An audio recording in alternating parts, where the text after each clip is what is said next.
Bentrovati, buongiorno telespettatrici e telespettatori di Antenna 3. Entriamo in diretta anche per questo giovedì 4 maggio per aggiornarvi su tutti i fronti della cronaca, dell'attualità e della politica. Tantissimi fatti di cui vi dobbiamo dare conto, tanti collegamenti su tutto il territorio, però non possiamo non partire dai fatti di paese. Ieri, come sapete, il massacro in famiglia Massimo Pestrin, che ha ucciso a colpi di pistola il fratello Lino e la cognata Rossana Trento, una vicenda che ha sconvolto ovviamente un'intera famiglia, un'intera comunità, quella di paese, dove la famiglia è molto nota. Ma per tutti gli aggiornamenti sul posto, per noi c'è la nostra Anna De Roberto con Nicoletta Rizzetto per la parte tecnica. Buongiorno Anna.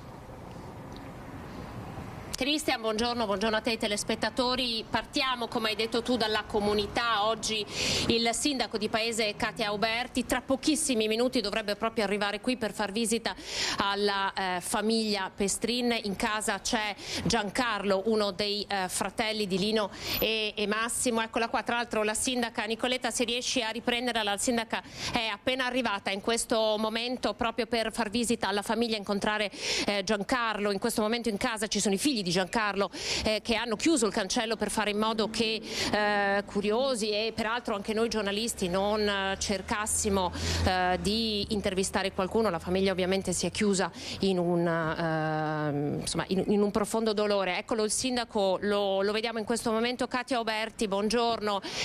Il suo incontro oggi con la famiglia? Sì, ci stiamo recando in visita per essere a fianco allora in questo immane dolore, quindi a nome dell'amministrazione ovviamente e di tutta la comunità ci stringiamo Lei li conosceva personalmente? No, non li conoscevo, di fama, perché comunque è una famiglia molto nota nella frazione di Padernello, però non li conoscevo personalmente. Sembrava che avesse dei debiti questa azienda agricola, qualche vicino ce lo ha confidato, ne era a conoscenza? No. Una normale famiglia come tutti. Raccogliere in paese qualche ipotesi sul perché di questo omicidio? No, credo che in questo momento la riservatezza e il rispetto del dolore sia la prima cosa, quindi intanto facciamo visita ai familiari e poi vedremo di capire. Noi come amministrazione siamo a disposizione ovviamente a fianco, perché la tragedia è talmente grande che non so che commenti fare, quindi non Lui ha dichiarato di essere vittima di un complotto. Adesso vediamo, cercheremo di capire. Proprio abbiamo chiesto cortesemente se potevamo venire in visita, ci ha detto di sì e quindi ben volentieri stiamo ad ascoltare e cerchiamo di manifestare la nostra vicinanza. Per noi un messaggio della famiglia e poi magari ce lo riferisce. Mi dica. No, magari raccogliere. Sì, vediamo cosa mi autorizzano a dire e tutto. Certo. Oppure se c'è qualcuno della famiglia, se vuole mediare. Adesso vediamo. E mandarci la persona. Il momento non è dei più favorevoli, quindi. Lo capiamo, però se lei fosse così gentile da chiedergli se una persona viene fuori per. D'accordo. Ecco Cristian, il sindaco allora adesso entra a far visita alla famiglia.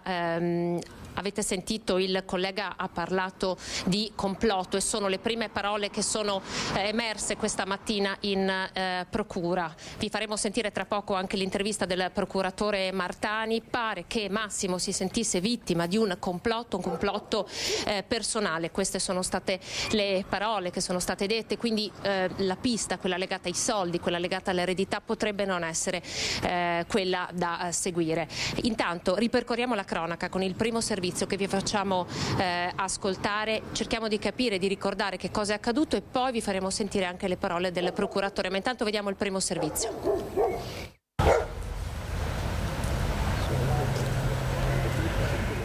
I colpi, una decina, sono stati esplosi poco dopo le 13, una raffica che si è rivelata mortale per moglie e marito, Rossana Trento, 56 anni, e Lino Pestrin, 63. A ucciderli il fratello di quest'ultimo, Massimo Pestrin, 51 anni, da pochi giorni metronotte, dopo anni trascorsi nel settore della rappresentanza farmaceutica. Il massacro con la pistola regolarmente detenuta all'interno dell'azienda agricola di famiglia è portata avanti da generazioni, ora nelle mani di Lino e di un altro fratello, Giancarlo. Giancarlo. Moglie e marito sono stati aggrediti mentre stavano pranzando nel cucinino, proiettili inesplosi sono stati trovati anche nel cortile. I primi rilievi non lasciano spazio a troppi interrogativi. Diciamo nella parte alta del busto, poi il medico legale sta ancora lavorando, i rilievi sono ancora in corso, quindi insomma non possiamo essere, sicuramente sono più dentro casa, sì, erano al tavolo, presumibilmente stavano mangiando, si stavano attingendo. Questo non lo possiamo sapere, sicuramente le due vittime erano sedute al tavolo.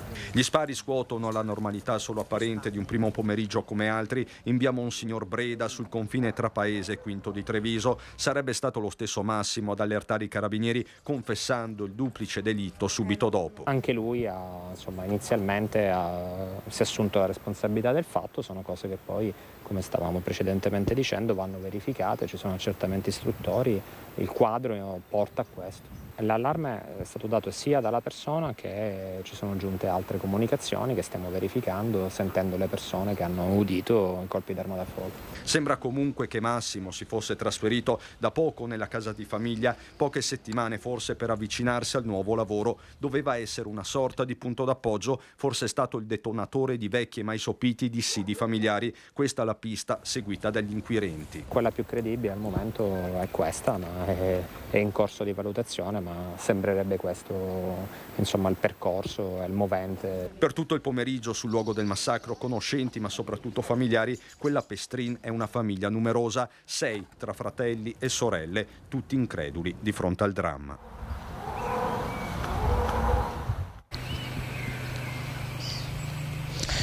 Un dramma ed è evidente che così sia. Avete visto il sindaco di Paese, accanto a lei c'era anche il sindaco di Strana. Allora c'era un debito che l'azienda agricola aveva accumulato, un debito pari di 200.000 euro perché avevano acquistato un macchinario, e questa è la prima notizia che vi possiamo dare. La seconda notizia che vi possiamo dare è quella che abbiamo anticipato, ovvero queste prime dichiarazioni di Massimo che appunto si è autodenunciato, aveva parlato di sentirsi vittima di un complotto da parte del fratello Lino e della cognata Rosanna. Ma poi c'è l'altra novità, ovvero quella del fatto che a Massimo sia stata contestata la premeditazione. Infatti è accusato di duplice omicidio preterintenzionale e aggravato ovviamente dalla familiarità. Abbiamo sentito anche l'avvocato Annalisa Zattin, che oggi pomeriggio andrà in carcere, domani c'è l'udienza di convalida dell'arresto. Queste sono per ora le novità che siamo in grado di darvi. Ovviamente l'abitazione e azienda agricola alle mie spalle è blindata. Oggi c'è Giancarlo con i 2 figli, c'è la moglie Martina. Non hanno voluto parlare con noi, cercheremo di capire invece quali sono le parole che sono state dette al sindaco Katia Oberti. Quindi io per ora restituisco la linea.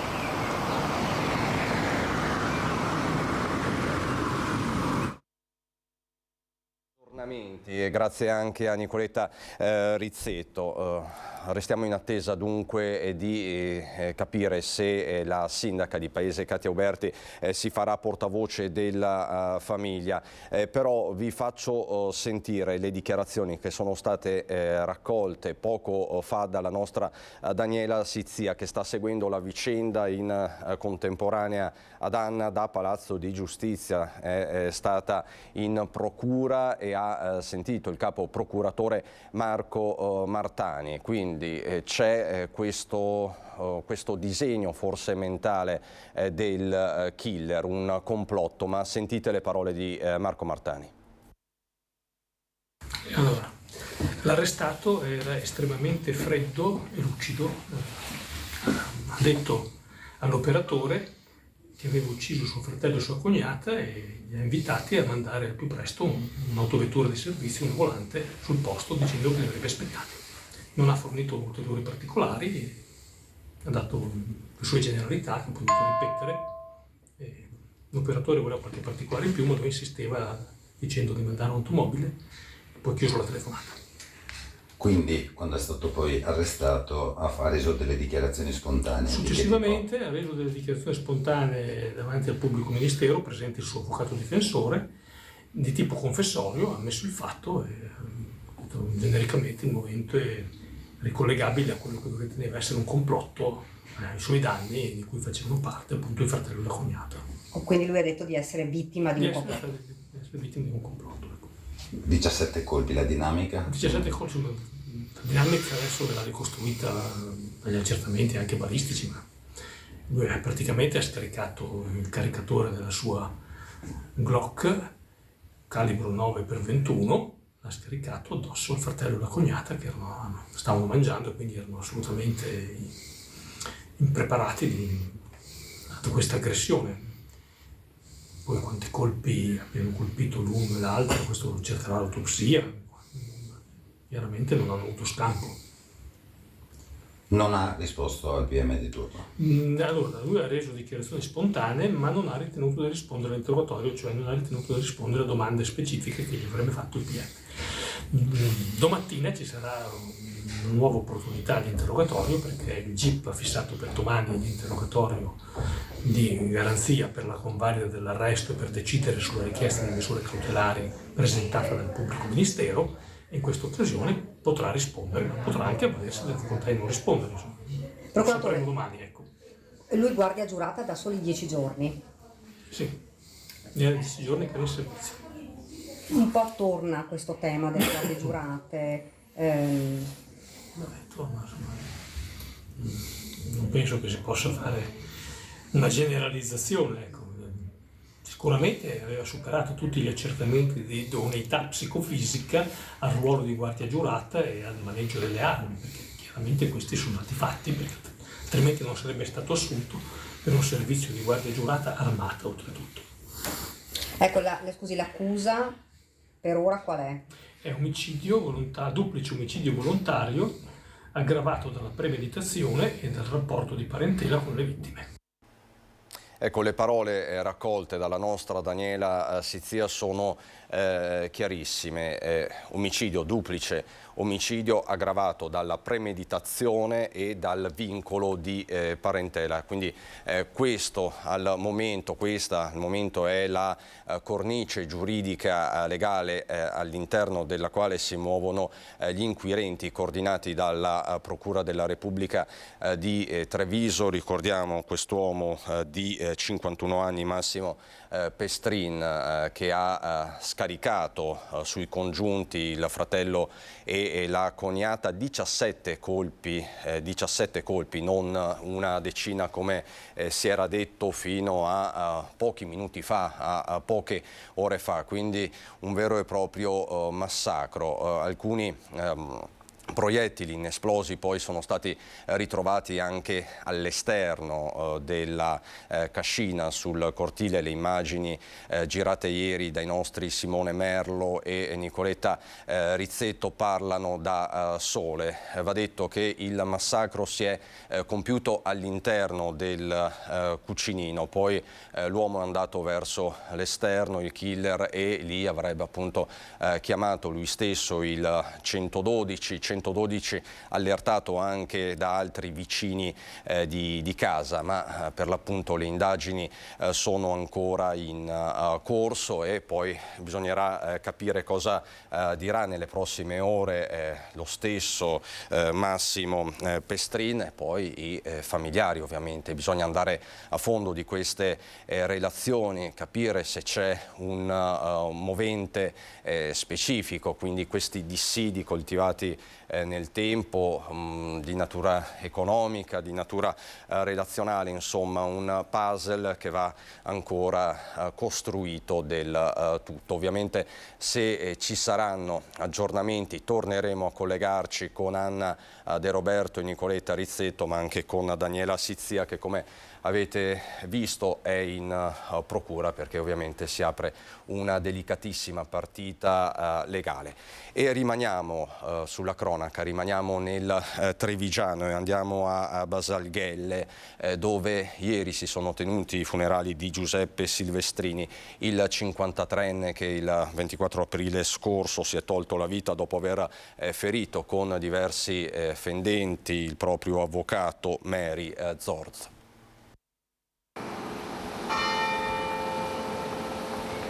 È passato davanti alla casa dei genitori prima di arrivare in chiesa per l'ultimo saluto. A volere quell'ultimo omaggio i familiari di Giuseppe Silvestrini, il 53enne che il 24 aprile si è tolto la vita dopo aver ferito con diversi fendenti di coltello il suo avvocato Mary Zorz a Oderzo. E oggi pomeriggio nella chiesa di Baselghelle c'era chi l'ha conosciuto nella vita e nel lavoro all'Oras di Motta. Chiesa gremita ma interdetta a telecamere e fotografi. Ad accogliere la salma il parroco Don Ugo Cettolin, che nell'omelia ha chiesto con voce che tradiva l'emozione compassione e riflessione per il gesto estremo quanto disperato nella solitudine di Giuseppe. Molti lo avete conosciuto. Abbiamo accolto con tanta amarezza la notizia della fine della sua vita, improvvisa, drammatica. Certo, nessuno si aspettava questa decisione, ma nello stesso tempo sappiamo come dobbiamo accogliere la realtà e affrontarla come meglio possiamo. Poi l'invocazione letta dal fratello Renato per Giuseppe e i genitori che ha accudito per molto tempo, Gemma e Giacomo. Dona loro il riposo eterno e la tua pace. Aiuta anche noi a continuare la nostra vita con la protezione della Vergine Maria e la collaborazione delle persone buone che ci sono vicine. Ti preghiamo. Non ha partecipato invece alla cerimonia l'avvocato Zorz, ancora convalescente per le ferite subite. Al termine delle esequie, dopo un breve commiato da parte dei colleghi dell'ospedale riabilitativo di Motta di Livenza, la salma di Giuseppe Silvestrini è stata portata nel vicino cimitero, dopo che gli amici gli hanno tributato un ultimo saluto con il lancio di alcuni palloncini bianchi. Questo è il racconto delle esequie di Giuseppe Silvestrini fatto dal nostro Lucio Zanato. Anche questo un capitolo particolarmente doloroso per la Marca trevigiana. Adesso nel Padovano, sempre per la cronaca, tenta di introdursi nell'abitazione dell'ex compagna con l'auto bloccata e denunciata una 34enne italiana. Ha forzato il cancello in piena notte e poi ha cominciato ad aggirarsi in giardino cercando di entrare nell'abitazione. Una 34enne padovana è stata denunciata dalla polizia dopo aver cercato di introdursi in casa dell'ex compagna, una 38enne che grazie alle telecamere di videosorveglianza si è accorta di quanto stava accadendo e ha allertato il 113. Le due donne avevano litigato poche ore prima. La 38enne se n'era andata di casa, ma collegata alle telecamere aveva visto che l'ex compagna stava cercando di entrare nell'abitazione e così ha chiamato i poliziotti. Agli agenti ha anche riferito di essere stata morsicata durante la lite e per questo è stata medicata e portata in pronto soccorso. I poliziotti hanno notato poi che la 34enne entrando nel giardino aveva forzato il cancello e quindi è stata denunciata per i reati di danneggiamento, violazione di domicilio, lesioni e minaccia. Rimaniamo nel Padovano, dove il sindacato di polizia SAP denuncia un'escalation di aggressioni ai danni degli operatori delle forze dell'ordine. L'ultima aggressione vicino alla stazione ferroviaria la scorsa settimana, quando gli agenti hanno fermato un tunisino già noto alle forze dell'ordine e più volte arrestato, che ha estratto un coltello ed ingoiato sostanze stupefacenti. I poliziotti sono riusciti a disarmarlo, ma per 4 ore lo straniero ha riempito di insulti gli agenti. Denunce di aggressioni, minacce, insulti e resistenze subite sono all'ordine del giorno a Padova. A dirlo il sindacato di polizia SAP. A poche ore di distanza dall'episodio della stazione, infatti, un altro tunisino ha ferito alla mano un poliziotto. Una settimana fa invece un agente è stato aggredito e spinto a terra. Il fenomeno delle aggressioni a Padova è grave e questa escalation di eventi ci preoccupa non poco, denuncia il SAP. È giunto il momento di dire basta, scrive in una nota il sindacato di polizia, chiedendo leggi più severe e strumenti come il taser. La cronaca giudiziaria, sempre in provincia di Padova, provocarono delle ustioni ad una paziente durante una operazione al polso, condannati un medico e un infermiere dell'ospedale di Campo San Piero. Un'operazione al polso che doveva essere semplice e con tempi brevi di recupero si è trasformata in un calvario per una donna di 40 anni operata nel 2018 all'ospedale di Campo San Piero. La paziente infatti è rimasta ustionata in modo grave al gomito perché durante l'intervento il suo braccio era stato adagiato su una superficie troppo calda. Una volta concluso l'effetto dell'anestesia, la donna aveva cominciato ad avvertire un forte dolore, aveva ustioni di secondo grado. Una prognosi di 110 giorni stabilirono allora i medici. Per questa vicenda sono finiti a processo un medico specializzato specializzato in ortopedia e traumatologia di 66 anni e l'infermiere strumentista di 55 anni in servizio all'ospedale di Campo San Piero. I due sono stati condannati a 2 mesi con la condizionale, assolta un'altra infermiera. La paziente è stata risarcita con 25.000 euro. Ritorniamo nel Trevigiano e ritorniamo a un recentissimo fatto di cronaca, l'incidente che sabato sulla dorsale del Montello è costato la vita a 2 giovani. Saranno celebrati oggi pomeriggio alle 15 nel Duomo di Montebelluna i funerali di Nicola Rebecca Gaia Bellusci, la giovane di 24 anni morta per l'appunto sabato sul Montello insieme al fidanzato Antonio Cerruti, 31 anni, di Breda di Piave. Nell'epigrafe, lo vedete, la famiglia aveva scelto di ricordare la ragazza con una foto di lei in sella a una moto, passione che la 24enne condivideva proprio con il fidanzato Antonio. Per il 31enne l'ultimo saluto è stato fissato domani alle 11 a Breda di Piave, quindi oggi pomeriggio alle 15 a Montebelluna l'ultimo saluto a Nicola Rebecca Gaia Bellusci. E a proposito di sicurezza stradale e di incidenti, ce n'è stato uno grave ieri pomeriggio a San Biagio di Callalta. L'impatto tremendo poco dopo le 15, mentre un 85enne stava attraversando la strada sulle strisce pedonali, portando a mano la bici e un tosaerba che aveva con sé per portarlo ad aggiustare poco distante. A travolgerlo il conducente di una bisarca, che non è riuscito ad evitare l'impatto. L'anziano è stato sbalzato ad alcuni metri di distanza.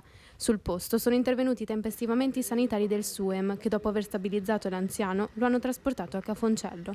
La prognosi resta riservata. Tutta la scena è stata ripresa dalle telecamere del comune, immagini che saranno al vaglio della polizia giudiziaria. Nel frattempo il traffico lungo la Postumi è andato in tilt. Tra i primi ad arrivare sul posto il primo cittadino Alberto Cappelletto, che fa un appello a prestare sempre attenzione. È una strada molto trafficata, abbiamo oltre 10.000 veicoli che transitano lungo questa regionale e quindi l'attenzione deve essere sempre massima.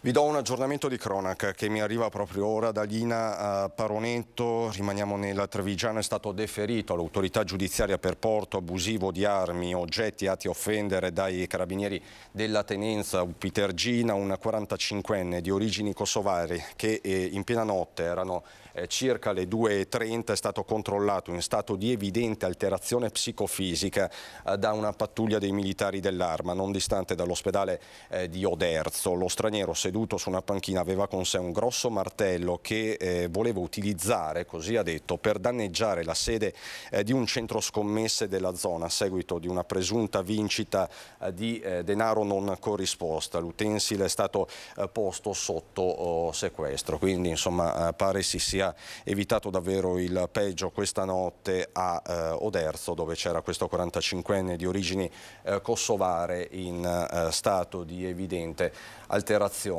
psicofisica, e questo ci riporta con la mente ai fatti di pochi giorni fa a Castrette di Villorba, dove quest'uomo, un tunisino 50enne, si aggirava nudo tra le auto e appunto seminava il panico. È successo lunedì 1° maggio. Allora, vedo che sullo schermo è pronta la nostra Ilaria Marchiori da Mestre. Le tematiche del lavoro. Pochi giorni fa l'approvazione del nuovo decreto lavoro da parte dell'esecutivo Meloni, ma i temi del lavoro restano tutti sul tavolo. In queste ore a Mestre la protesta dei lavoratori di Wind 3 con Ilaria Marchiori quindi e Paola Barbato. Andiamo da questi lavoratori. Buongiorno Ilaria. Buongiorno allo studio, buongiorno ai nostri telespettatori. Ci troviamo qui a Mestre, proprio all'ingresso, come vedete, grazie all'aiuto delle immagini di Paola Barbato di via Torino, perché da questa mattina a partire dalle 9:30 i dipendenti di Wind 3 hanno deciso di protestare, di scioperare. Allora, qui insieme a me c'è Nicola Atalmi. Che cosa sta succedendo a Atalmi? Beh, purtroppo la crisi delle TLC sta esplodendo e comincia proprio da Wind, un'azienda molto importante che rischia di essere spezzettata. Siamo molto preoccupati perché il rischio è che l'azienda venga venduta e divisa a dei fondi di investimento, e quindi il rischio concreto è di perdita dei posti di lavoro, ma soprattutto di perdita di un'azienda tecnologica importante che diventerà secondaria, perché scorporando la rete dalla parte commerciale diventano due piccole aziende che non contano niente. E la nostra paura è che questo sia solo l'inizio, che anche per TIM e poi per Vodafone questa sia la strada. Ecco, è singolare che delle compagnie telefoniche si trovino a dover fronteggiare questa situazione. Da che cosa dipende? Molto da una concorrenza a ribasso sulle tariffe, sui servizi, e dal fatto di voler a tutti i costi avere dei guadagni finanziari da queste operazioni invece di investire seriamente. Pensate solo al fatto del PNRR, che uno dei grandi fattori di competitività è garantire una banda larga a tutti, quindi le aziende delle TLC dovevano essere proprio quelle aziende che ci garantivano questo salto. Sono tutte in mano ad aziende straniere e a fondi di investimento, e quindi la conseguenza concreta è che loro sono assolutamente disinteressati all'Italia. Ecco, qui insieme c'è anche Massimo Bellio. Allora, di quante famiglie, di quanti dipendenti stiamo parlando? Allora, a livello Italia parliamo di 6.000 famiglie. Qui nel nord-est parliamo di circa 300 famiglie, a Venezia parliamo di 200 famiglie. Già 10 anni fa noi abbiamo scioperato perché l'azienda voleva già 10 anni fa scorporare e dividere i lavoratori, e siamo riusciti, grazie alla lotta delle persone, a dire di no e a far sì che l'azienda rimanesse unica. Oggi, dopo 10 anni, purtroppo il film si ripete. Il rischio è quello che abbiamo già vissuto in altre aziende, perché quando fanno queste operazioni, le aziende di telecomunicazioni, abbiamo visto che successivamente nell'arco di 2 o 3 anni si va ad una forte riduzione del lavoro. Quindi licenziamenti, famiglie che purtroppo non possono mantenersi. Senta, qual è la soluzione? Che cosa chiedete? Sicuramente la soluzione è quella di avere un'azienda integrata. Wind Tre deve rimanere unica in tutti i suoi asset, rete, commerciale, mondo dell'informatica. Chiediamo ovviamente anche un intervento del mondo politico, un mondo politico che in tutti questi anni, a prescindere dal colore che c'è al governo, non ha mai aiutato questo settore.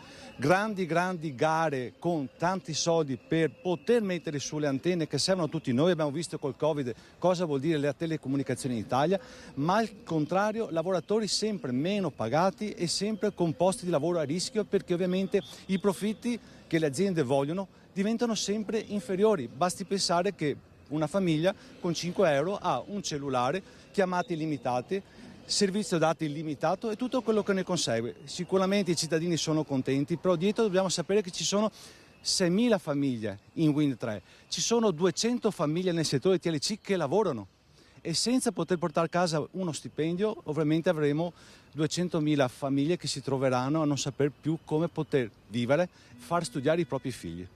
Ecco, e questo arriva proprio a pochi giorni dal festeggiamento del 1° maggio e anche dalle norme che sono state varate dal governo. Mentre i dipendenti stanno continuando il loro corteo lungo via Torino qui a Mestre, io restituisco la linea allo studio. Grazie Ilaria, grazie davvero per questo collegamento sui temi del lavoro. Ritorneremo nel corso di questa prima edizione. Adesso quelli della salute. Nel Veneto nei primi 4 mesi del 2023 si sono registrati 1506 casi di scarlattina, un numero significativamente più alto rispetto alla media del periodo 2017-2019. Il picco di segnalazione si è verificato nel mese di marzo, 617 casi, e nel mese di aprile il dato risulta già in discesa con 317 casi. Lo rileva la Direzione Prevenzione della Regione del Veneto, che ha realizzato un report specifico. Sulla questione è stata emessa una circolare del Ministero della Salute che è stata poi trasmessa alle ULS. In Italia, come in tutta Europa, è stato evidenziato un aumento dei casi di scarlattina a partire dal gennaio 2023, soprattutto nei bambini di età inferiore a 15 anni. Negli ultimi anni la limitazione delle aggregazioni sociali aveva limitato il numero di casi. Con il ritorno alla normalità della vita sociale nel corso del 2022 e del 2023 si sta assistendo ad un aumento di questa casistica in linea a valori simili a quelli riscontrati comunque durante alcuni anni pre-pandemici. Quindi c'è l'allerta ma non c'è l'allarme, questo va detto. Ci sono poi buone notizie per le forze dell'ordine, per i carabinieri in particolare, perché come sapete da un po' di tempo si sono riaperte le selezioni e nuove forze stanno arrivando un po' in tutto il Veneto. A Padova parliamo di 30 nuovi carabinieri che da queste ore stanno prendendo servizio in 22 stazioni del territorio. La loro missione è quella di garantire la prevenzione e il contrasto dei reati. Le nuove risorse rappresentano un rinnovato segnale di impegno. Le parole del colonnello padovano Michele Cucuglielli, e un copione del tutto analogo anche nella Marca trevigiana, dove i carabinieri in arrivo sono ben 23. Di questi 6 donne, 4 sono stati assegnati in particolare alla stazione di Treviso, 2 a quelle di Riese Pio X, Paese e Valdobbiadene, i restanti a rinforzare altri presidi dell'Arma del reticolo territoriale trevigiano. In provincia di Treviso sono circa 700 i carabinieri. Noi ritorniamo a Padova adesso per parlare di caro vita, perché l'inflazione comunque galoppa e dal 1° giugno si fa sentire sui servizi urbani. Parliamo quindi del costo dei biglietti. 40 centesimi in più per il biglietto urbano di fascia 1 valido all'interno del comune di Padova, 50 centesimi in più invece per la fascia 2, quella che comprende i comuni della cintura urbana. Dal 1° giugno scattano gli aumenti delle tariffe dei servizi urbani ed extraurbani di Bus Italia Veneto, come previsto dal contratto di servizio e in attuazione di quanto disposto dall'ente di governo. La fascia urbana 1 costerà 1,70 €, la 2 invece 2 €. Viene ampliata però la validità temporale dei biglietti urbani, sia della zona 1 che passa da 70 a 90 minuti che della zona 2 che durerà 100 minuti. Gli aumenti riguardano anche i ticket extraurbani che salgono del 10%, invariate le tariffe dei biglietti a bordo, unica eccezione per il biglietto a bordo del trasporto urbano di fascia 2 che verrà variato del 20% e delle tessere di riconoscimento per gli abbonamenti. Dopo 10 anni di tariffe invariate, gli aumenti di Bus Italia Veneto erano previsti. Questo ci renderà ancora più forti e risoluti nel chiedere al gestore di proseguire rapidamente e come da contratto sulla strada degli investimenti strutturali e sul miglioramento del servizio, ha commentato il sindaco di Padova Sergio Giordani, che da mesi ha aperto un confronto serrato con la holding di trasporti. L'assessore alla mobilità Andrea Aragona spiega che sono aumenti imposti dall'inflazione. Non è piacevole aumentare il biglietto, ma allo stesso tempo l'estensione della durata per l'urbano faciliterà l'utilizzo su brevi tragitti per andata e ritorno, conclude Aragona. L'opposizione in Consiglio Comunale attacca l'amministrazione e parla di beffa per gli utenti. È una doppia beffa perché gli utenti che si vedono un servizio peggiorato sia dal punto di vista della qualità sia dal punto di vista degli orari che calano, si vedono poi aumentare le tariffe, quindi è una doppia fregatura, possiamo dire così, per un cittadino che è spinto dall'amministrazione ad usare il mezzo pubblico, ma il mezzo pubblico non funziona e costa sempre di più. Il paradosso di questa situazione è che Bus Italia, la fidataria del servizio di trasporto pubblico, è una partecipata del Comune di Padova e il Comune di Padova insieme alla provincia di Padova è l'ente che gestisce a livello politico il trasporto pubblico locale. Arrivati a questo punto, l'ente dovrebbe multare per inadempienza contrattuale la società, ma la società, appunto, essendo partecipata dal comune, arriveremo al paradosso che il comune multa se stesso e quei stessi cittadini che hanno un disservizio dovrebbero pagare tramite le loro tasse le multe alla società. Chi dispone dei biglietti con la vecchia tariffa naturalmente li potrà continuare ad utilizzare fino alla fine di agosto 2023. Bus Italia ha anche annunciato l'imminente sperimentazione su alcune linee urbane dell'orario in tempo reale, quindi i viaggiatori potranno conoscere in tempo reale l'arrivo dell'autobus alla fermata.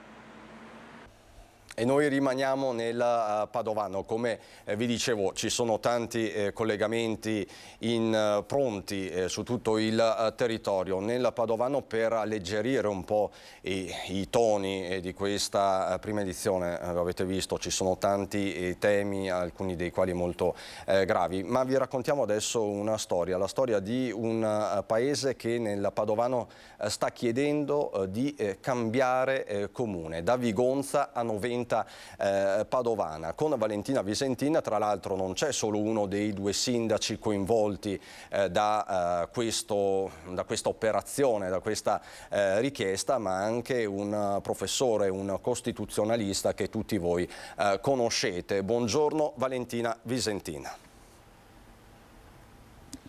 Buongiorno da Noventa Padovana, ci troviamo nel giardino della bellissima villa Valmarana per parlare di un argomento che insomma in questi mesi sta un po' tenendo il dibattito qui nel comune di Noventa, ma non solo, perché la frazione di San Vito di Vigonza ha scelto di ha chiesto di passare con il comune di Noventa Padovana. C'è stato anche un referendum, qui con me c'è il sindaco Marcello Bano e poi anche il noto costituzionalista, il professor Mario Bertolissi, perché il comune di Noventa ha affidato al professor Bertolissi l'incarico di gestire questo passaggio della frazione di San Vito che non stranamente ma comunque curiosamente ha scelto non è curiosamente di chiedere di perché vuole venire a Noventa San Vito. Allora, intanto noi abbiamo scelto, noi volevamo il migliore, abbiamo scelto il migliore, adesso non per piaggeria perché c'è il professor Bertolissi, però è in assoluto il migliore, fa parte della delegazione trattante per la regione con il governo di Roma. No, noi abbiamo cercato di incominciare un percorso in maniera tecnica, prima in maniera politica, dopo in maniera tecnica, per riunire una frazione che innaturalmente è staccata da Noventa e quindi non è stato ancora fatto il referendum, è stata fatta una raccolta cospicua e importante di oltre 530 firme per poter passare a Noventa Padovana. E quindi giustamente, siccome è una materia complessa e difficile, ci siamo appoggiati al migliore che c'era in questo momento sul mercato, che è il professor Mario Bertolissi. Il professor Mario Bertolissi, insomma, uno dei massimi esperti dell'autonomia, l'ha già presentata il sindaco Marcello Bano, molto conosciuto tra i nostri telespettatori. Come deve avvenire questo passaggio? Perché è curioso che una frazione di un comune voglia cambiare il municipio, il proprio municipio. È un fenomeno che è meno raro di quanto si pensi e talvolta anche si scopre, come in questo caso, che una frazione fa parte di un comune e non è neppure confinante con il comune stesso. In questo caso direi che si tratta di compiere un'attività di rideterminazione dei confini dei comuni tenuto conto della contiguità, che è ciò che conta sotto molti profili, perché la fruizione dei territori, il collegamento dal punto di vista pratico, la propensione di recarsi, per dire, nel municipio che è collegato a poche centinaia di metri, direi che corrisponde ad una sorta di esigenza, per così dire, scontata. Ripeto, ci sono casi che registrano delle disarmonie di questo genere. Naturalmente qui si combina l'elemento territoriale che dopo il dato della comunità, ed è chiaro che ha un significato rilevante il sondaggio che il comune di Noventa ha fatto per conoscere qual è l'orientamento dei cittadini, perché tutto sommato noi stiamo parlando di istituti che hanno a che fare con la democrazia più che rappresentativa, la democrazia diretta, no? Qui si sentono i cittadini, difatti ci sarà il referendum consultivo che esprimerà il suo parere e che manifesterà un suo particolare orientamento.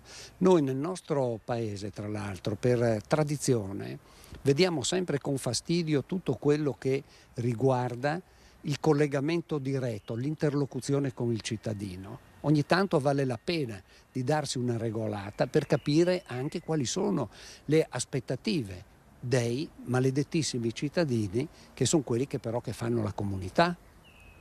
Ecco, quindi non fosse altro, tra l'altro, per quello che io capisco e perché me ne sono occupato una vita, voi avete detto il migliore, va bene, ai posteri l'ardua sentenza, ecco, in vita è sufficiente cavarsela.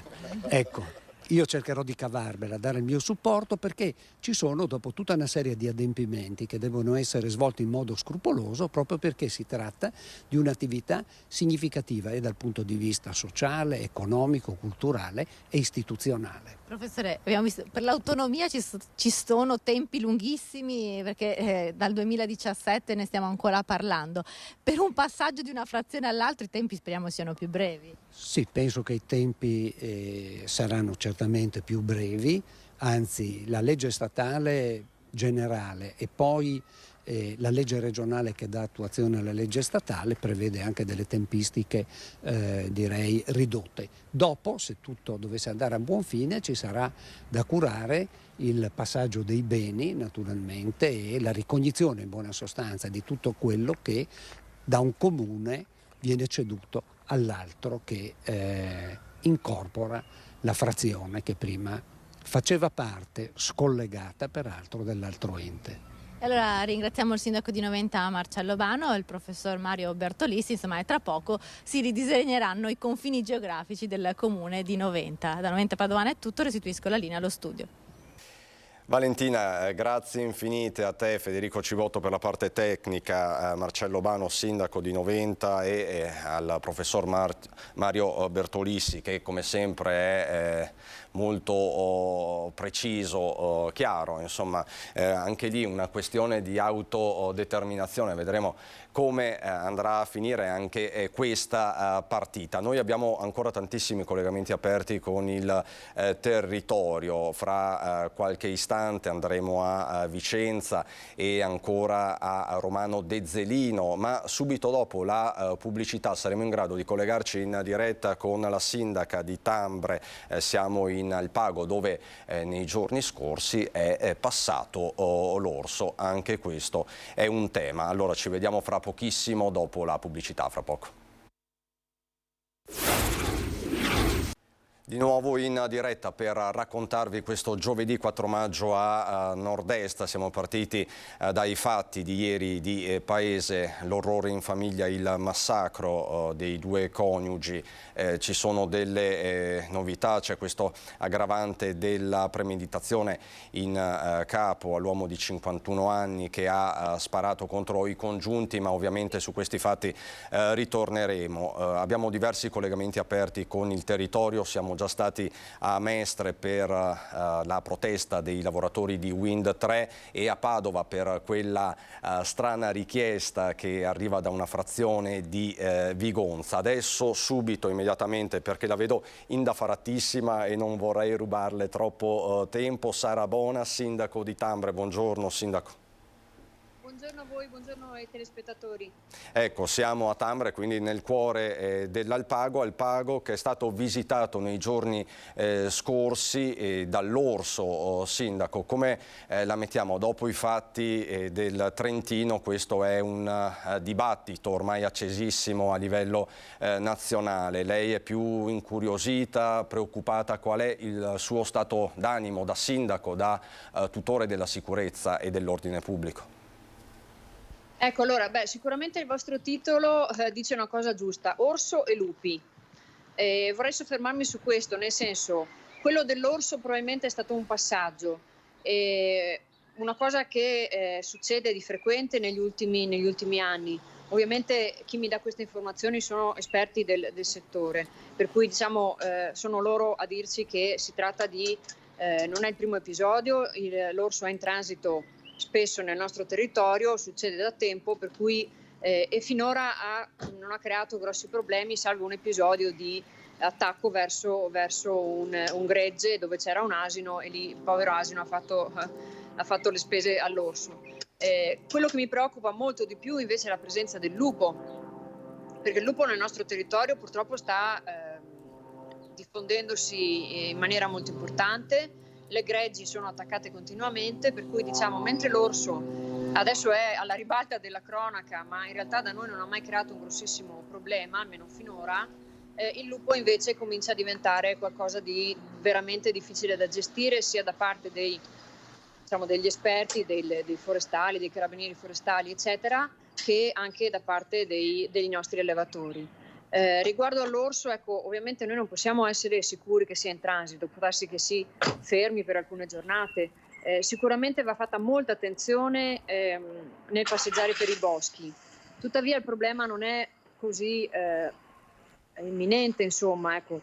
Quello che noi raccomandiamo è una grandissima prudenza, non allontanarsi magari dai sentieri tracciati e soprattutto, ecco, quello su cui noi cercheremo di lavorare nei prossimi mesi è il comportamento che l'uomo deve tenere nel momento in cui dovesse, per sfortuna, incontrare questi animali selvatici. Certo, quindi Sindaco, mi perdoni, anche incontri di sensibilizzazione con la popolazione. Tra l'altro poche settimane fa era nostro ospite, sempre dall'Alpago, Alex Barattin, che è capodelegazione del Soccorso Alpino delle Dolomiti Bellunesi, e parlavamo proprio di questo, nell'immediatezza del fatto di JJ4. Ecco, quindi potrebbe essere una via questa degli incontri con la popolazione? Assolutamente sì, con la popolazione e con esperti che sappiano spiegarci il fenomeno e soprattutto magari anche quali sono i comportamenti da tenere nel momento in cui si dovesse imbattersi in questi animali. Sto parlando non tanto, dicevo, dell'orso, ma soprattutto del lupo, e in questo momento abbiamo anche un po' il problema dei cani da guardiania che sono stati, diciamo, assunti dai nostri allevatori per contrastare la presenza del lupo. Anche questi animali sono animali che fanno il loro lavoro, sono necessari per sorvegliare le greggi, però ovviamente sono degli animali che nel momento in cui avvertono un pericolo, un avvicinamento improprio al loro gregge, entrano al lavoro e quindi si mettono in difesa. Anche rispetto a questo bisogna, diciamo, un pochino formare la popolazione nel affrontare e poter ovviamente passeggiare e trascorrere del tempo in tranquillità nel nostro territorio, però sapendo come eventualmente reagire ad un incontro con un animale che non è l'animale domestico. Questo assolutamente. Sono punti molto importanti quelli che lei sta toccando, Sindaco, e che danno anche un'altra prospettiva a questo dibattito nazionale. Non si tratta di essere pro o contro l'orso, pro o contro i lupi, ci sono delle terre montane, delle terre alte che hanno anche altre dinamiche, sostanzialmente, il vivere in montagna. Esattamente così. Cioè, noi non possiamo permetterci di perdere ancora ulteriori allevatori e loro non possono permettersi di perdere bestiame, nel senso, gli allevatori rappresentano il presidio, la difesa del nostro territorio, ci aiutano a tenerlo ordinato, organizzato e anche a mantenere un'economia di base nel nostro territorio. La presenza degli animali selvatici, in particolare i lupi, li mette veramente in difficoltà. Io sono molto preoccupata perché alcuni di loro ovviamente dicono ancora una strage che mi fa il lupo, sono costretto a chiudere. Per cui bisogna intervenire veramente anche su questo fenomeno che, da quello che mi dicono gli esperti, ovviamente diventa particolarmente difficile da gestire quando gli esemplari sono numerosi. Questo è un po' quello che mi hanno spiegato anche rispetto all'orso. Nel territorio dell'Alpago l'orso non è un esemplare diffuso, cioè ne passa uno, può esserci un paio di esemplari, ma non creano un problema. Mentre invece quando il lupo è così diffuso come sta avvenendo adesso, allora questo può diventare un problema. Ovviamente noi come piccolo comune, ma anche come Unione Montana, come Conca dell'Alpago, non abbiamo gli strumenti per intervenire in modo sistematico nella regolazione della presenza del lupo. Per cui dobbiamo veramente fare un appello anche alle istituzioni superiori perché ci vengano incontro il più possibile. Assolutamente. Sindaco, tra l'altro lei dice c'è l'agricoltura di montagna, ne avevamo parlato anche con Chiara Bortolassa, neopresidente della Coldiretti di Belluno, quindi la ringrazio di aver messo in fila tutti questi argomenti. Avrei tante altre cose da chiederle, ma so che ha tempi strettissimi, quindi io la ringrazio e noi ci aggiorniamo prestissimo, confido di averla ospite qui in studio. Grazie Sara Bona, Sindaco di Tambre. Grazie, arrivederci. Arrivederci Sindaco. E noi rimaniamo più o meno sul tema e vi porto con la nostra Monica Smiderle a Romano De Zelino. Si trova con il sindaco di Romano Simone Bontorin. C'è un pastore nei guai per degli animali morti e una situazione di degrado. Ma ci colleghiamo con Monica. Buongiorno Monica.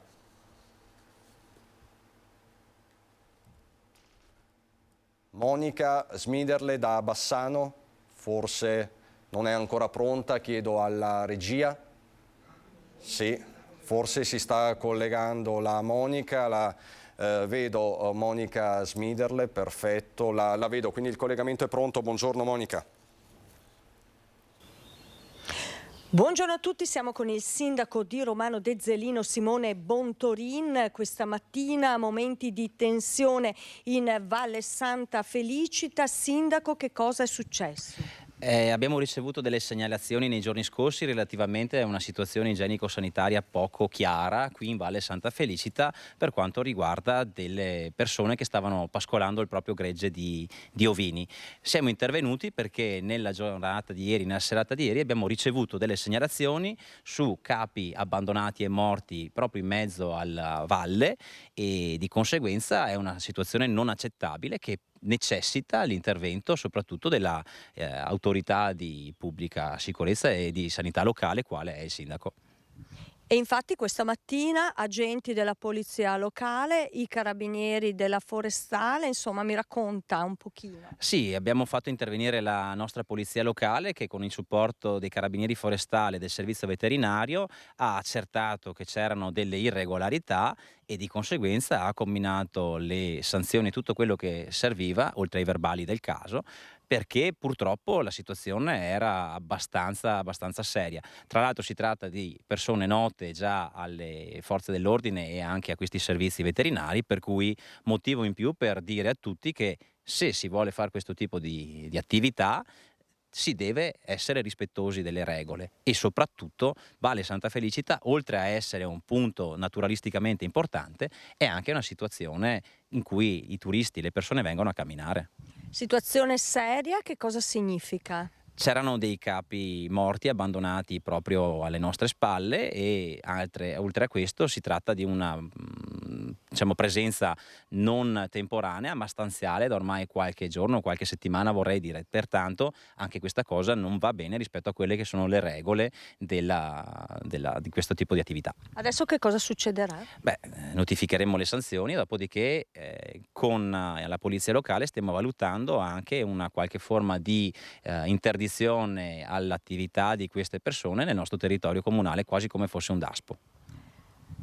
Questa dunque è la situazione a Romano De Zelino, questo è il racconto di quello che è successo questa mattina in Valle Santa Felicita. Da Romano è tutto, la linea torna allo studio, grazie al sindaco Simone Bontorin.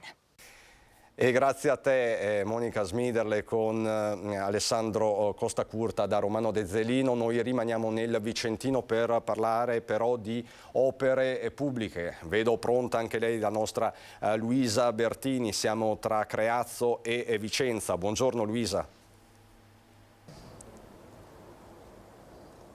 Sì, buongiorno a voi, buongiorno ai nostri telespettatori. Siamo qui per un'inaugurazione particolare, una pista ciclopedonale che collega la città di Vicenza con Creazzo. Siamo in compagnia del sindaco di Creazzo, Carmela Maresca, che ci racconta di questa importante inaugurazione che è frutto della compartecipazione di più enti.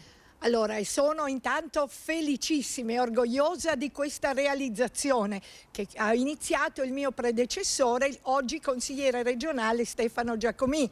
È un collegamento meraviglioso, è un percorso naturalistico e già molta gente proprio ieri sera mi ha fermato dicendo aspettiamo questo momento inaugurale per cominciare a fare questo bellissimo percorso. Si arriverà a Vicenza in un battibaleno, ma soprattutto si ammirerà la bellezza proprio naturalistica e quindi di questo verde che ci accompagna lungo il tragitto ciclabile. Io dico che è importante il lavoro di squadra, solo facendo sinergia si possono raggiungere obiettivi importanti e ne giovano i cittadini. Ecco, io chiedo al consigliere regionale Giacomin, nonché ex sindaco e anche artefice un po' di quest'opera, polmone verde ma anche sicurezza. Sì, sicurezza perché nel 2009 quando sono diventato sindaco mi era evidente che i cittadini di Creazzo che volevano andare a Vicenza in bicicletta non potevano fare la SR11, una strada ad alto rischio. Pertanto agosto 2009 scrissi all'allora sindaco Achille Variati per trovarci intorno a un tavolo per pensare a un percorso ciclabile tra Creazzo e Vicenza. Ecco, sono passati un bel po' di anni, oggi quell'obiettivo diventa realtà, un sogno si realizza. Ecco, con partecipazione di enti diversi, qui ha collaborato la provincia così come i comuni e poi c'è anche un progetto di ampliamento che guarda all'Europa. Sì, allora, intanto devo ringraziare l'amministrazione di Vicenza e il sindaco Rucco, perché quando è entrato in carica non c'era ancora il progetto esecutivo e io gli ho chiesto un impegno preciso su quest'opera. L'impegno c'è stato e l'opera è stata conclusa. C'è stato un impegno della provincia che ha cofinanziato l'opera e di conseguenza un grazie anche alla provincia di Vicenza, ma questo è un anello che si collega con l'Ovest vicentino. Sabato scorso è stata inaugurata un'altra ciclabile a Montecchio Maggiore che fa il collegamento con Montebello, si arriva ai confini di Verona, di conseguenza Verona-Vicenza, un percorso diciamo interprovinciale che poi proseguirà verso Venezia e di conseguenza un'arteria ciclabile per, in questo caso parliamo di turismo, interessa tutto il nord Italia. Ecco, io ringrazio il sindaco e l'ex sindaco e restituisco a voi linea allo studio. E noi ringraziamo te Luisa Bertini con Simone Squarcina, insomma tutta da visitare questa nuova ciclopedonale tra Vicenza e Creazio. Insomma bisogna anche ritagliarsi dei momenti di relax, soprattutto quando la cronaca incombe in questa maniera. I fatti sono davvero tanti e anche convulsi, come è convulso in questi giorni il clima politico attorno al decreto lavoro varato il 1° di maggio dall'esecutivo Meloni. Come sapete tante sono le misure sul tavolo, si parla di questa riduzione del cuneo fiscale, quindi più soldi in busta paga a partire da luglio fino a dicembre, però ci sono dei però che vengono sottolineati dai sindacati che hanno annunciato una mobilitazione unitaria e dal Partito Democratico. Ieri però da Vicenza su questo decreto lavoro e non solo è tornato il vice premier ministro alle infrastrutture Matteo Salvini. Sentite cosa ha detto Salvini. Le scelte del governo contenute nel decreto lavoro del 1° maggio non sono piaciute alla CGIL. Il segretario Landini ha evocato lo sciopero nazionale come risposta del sindacato. Matteo Salvini, di passaggio a Vicenza, invece rivendica la bontà delle scelte fatte e rilancia. Il governo può star simpatico o antipatico, però il 1° maggio ha approvato un aumento in busta paga per tutto il 2023 fino a 100 euro al mese. Un sindacato di sinistra, un partito di sinistra cosa fanno? Dicono bene, invece vogliono bloccare gli aumenti di stipendi per gli operai e per i lavoratori. Noi tiriamo dritto, anzi io ho invitato i sindacati al mio ministero settimana prossima perché l'Italia ha bisogno di lavori, di cantieri, di opere pubbliche, porti, aeroporti, strade, autostrade e ferrovie. A proposito di opere pubbliche, il ministro annuncia di stare eseguendo una ricognizione puntuale, opera, per valutare cosa può essere realizzato entro giugno 2026 ed eventualmente spostare le linee di finanziamento per concentrare gli sforzi. C'è la bretella, c'è la provinciale, ci sono le infrastrutture ferroviarie, c'è l'alta velocità e io ringrazio il sindaco che in anni difficili ha smosso la città, l'ha portata avanti e quindi sta andando a inaugurare e ad avviare cantieri e opere che si aspettavano da tanto tempo e quindi sono orgoglioso di quello che Francesco e la sua squadra hanno fatto a Vicenza, come sono orgoglioso di quello che Conte e la sua squadra hanno fatto a Treviso. Emergenza siccità. Il leader del Carroccio, in veste di commissario, venerdì coordinerà la prima riunione della cabina di regia a Palazzo Chigi. I troppi no hanno bloccato dighe, invasi, ripulitura dei fiumi, sistemazione dei boschi e poi o c'è la siccità o ci sono le alluvioni. Quindi bisogna far ripartire le dighe ferme a troppo tempo. E come Ministero abbiamo già investito più di 1 miliardo di euro contro la dispersione idrica da distribuire ai comuni e conto che faremo sempre di più e sempre meglio. Solo dal Veneto arriveranno più di 200 progetti per mano di Luca Zaia dai territori. Territori che attendono da tanto tempo l'autonomia. È stata approvata in Consiglio dei Ministri la legge sull'autonomia, adesso tocca al Parlamento entro la fine dell'anno quello che sembra un sogno di modernità, di efficienza, di identità, di merito, di risparmio e di sguardo rivolto al futuro, l'autonomia, quindi il leone che non toglie niente a nessuno, ma premia chi spreca di meno e chi amministra meglio, sarà realtà e quindi questo anche grazie ai sindaci, ai cittadini, ai militanti della Lega che non hanno mai mollato. Signore e signori, questa è la campagna elettorale, verrebbe da dire, quindi i toni sono ovviamente da campagna elettorale, ma apriamo la pagina politica e partiamo dalle parole di Salvini e da questo decreto lavoro con Andrea Martella, senatore del Partito Democratico e segretario regionale dei Dem in Veneto. Martella, partiamo proprio da qui. La convince Salvini? La domanda ovviamente è molto retorica. No, non mi convince il merito delle cose che dice Salvini. La propaganda che fa intorno a misure che non sono concrete, e qui vede non si tratta di simpatia o antipatia per il governo, ma di stare proprio le misure che vengono approvate. E allora parto dal lavoro. Sul lavoro c'è un decreto che riduce per qualche mese il cuneo fiscale. Il beneficio non è ancora quantificabile, lo riduce per i redditi di medio-bassi. Peccato che questo intervento finisca a novembre e che con l'attuale inflazione rischi di essere davvero poca cosa, e se pensiamo che all'inflazione si aggiungono anche i tagli sulla sanità e sulla scuola fatti dall'attuale governo. Quindi uno può avere qualche euro in più in busta paga, ma essere colpito dall'inflazione e dai tagli fatti dal governo su questi servizi essenziali. E poi questo decreto aumenta la precarietà, toglie qualsiasi limite alla precarietà, amplia l'utilizzo dei voucher, rischia di creare una generazione che non avrà mai un lavoro stabile, quindi dignitoso e quindi pagato meglio. Quindi c'è poco da gioire. L'intervento sul cuneo fiscale è piccola cosa, che peraltro è stata fatta già in precedenza da altri governi, e rischia di non incidere realmente nella vita dei cittadini, che invece rischiano di avere un lavoro ancora più precario di quello che esiste. E l'inflazione, diciamo, senatore, corre molto di più di ogni eventuale aumento.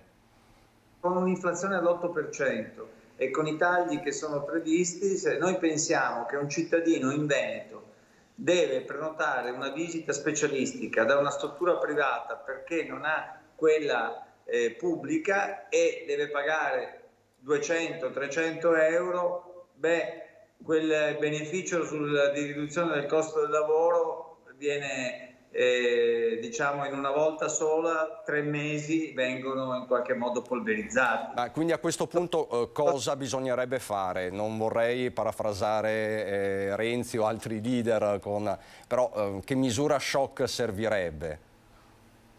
Ma innanzitutto bisognerebbe che questo tema del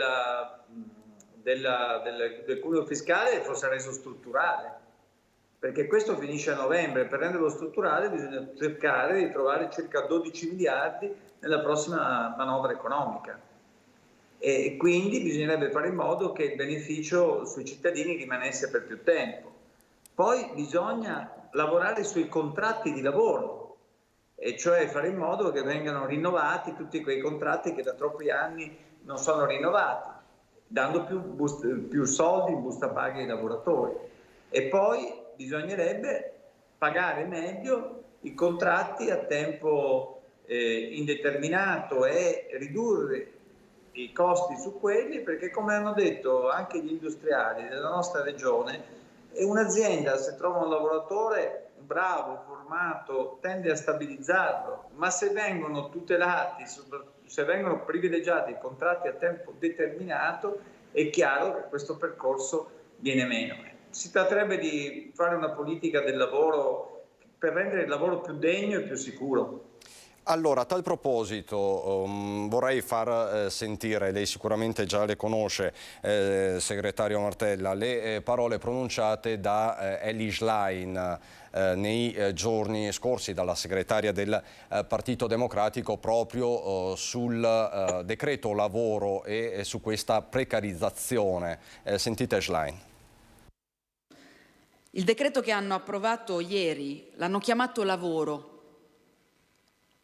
Ci vuole del coraggio a chiamarlo lavoro, perché dovrebbero chiamarlo decreto ricattabilità e precarietà.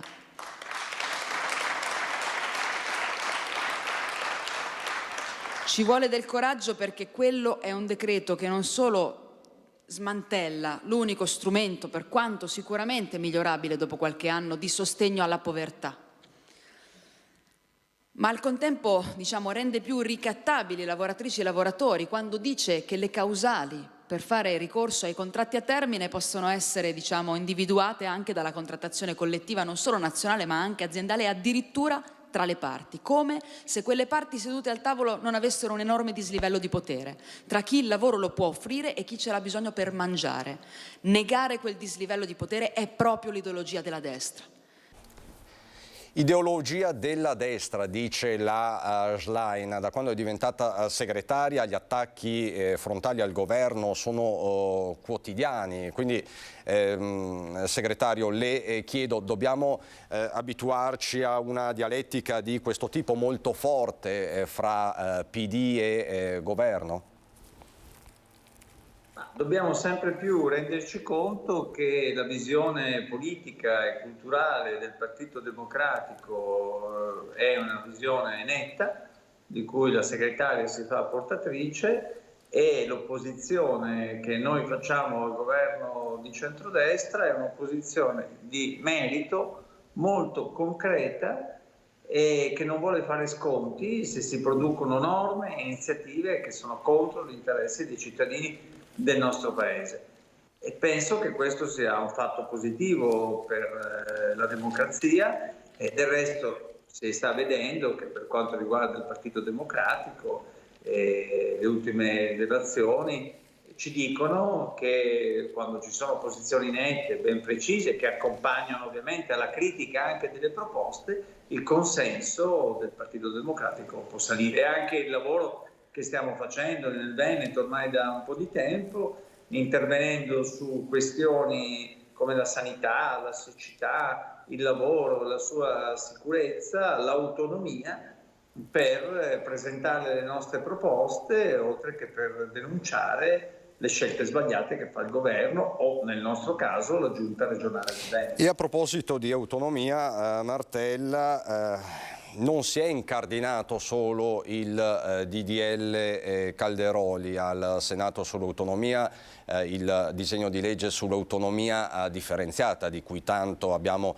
parlato, ma si è incardinato anche la sua controproposta, quindi sta marcando stretto l'esecutivo su questa battaglia delle battaglie, così l'abbiamo definita più volte.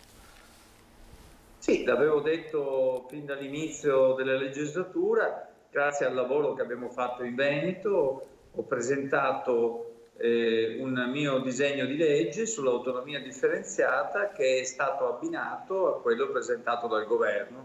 Io in realtà l'avevo presentato anche prima, è stato abbinato, vuol dire che la discussione parlamentare prevede che si discuta di autonomia nella versione del governo e nella versione nostra. Significa essere coerenti con quello che si dice e produrre degli atti concreti che poi possono essere misurabili. La discussione è appena iniziata, per la verità solo ieri si sono tenute le relazioni sulla proposta di Calderoli e sulla mia, ci sarà un ciclo di audizioni perché dovranno essere sentiti tutti i soggetti interessati. È chiaro che noi non agitiamo l'autonomia come una bandiera ideologica, ma come qualcosa di concreto che possa servire davvero ai cittadini veneti, aumentando l'efficienza dell'amministrazione, accorciando i tempi delle decisioni, aiutando appunto il mondo del lavoro, le imprese e gli enti locali. E quindi è proprio l'esempio di come nel merito si fanno delle controproposte, ma anche delle proposte che, come lei anche diceva, possono essere abbinate con le proposte che vengono fatte dagli altri. Mi pare un momento significativo, al quale aggiungo anche che io ho presentato anche un altro disegno di legge, questo di carattere costituzionale, che prevede che alcune materie, tipo la scuola, l'energia, le grandi reti di trasporto, non siano più, materie che possono essere passate alla regione, perché la scuola deve essere unica nel nostro paese. È un modo per favorire un dibattito politico, per trovare un'intesa. Mi auguro che ci sia. Ho l'impressione che all'interno della maggioranza del centrodestra ci siano tanti problemi tra la Lega e Fratelli d'Italia su questo punto, e quindi vedremo. Vedremo quindi, e ne vedremo sicuramente delle belle sull'autonomia, anche vista questa dialettica che si è instaurata tra progetti di legge. Grazie Andrea Martella, segretario del Partito Democratico del Veneto, buon lavoro.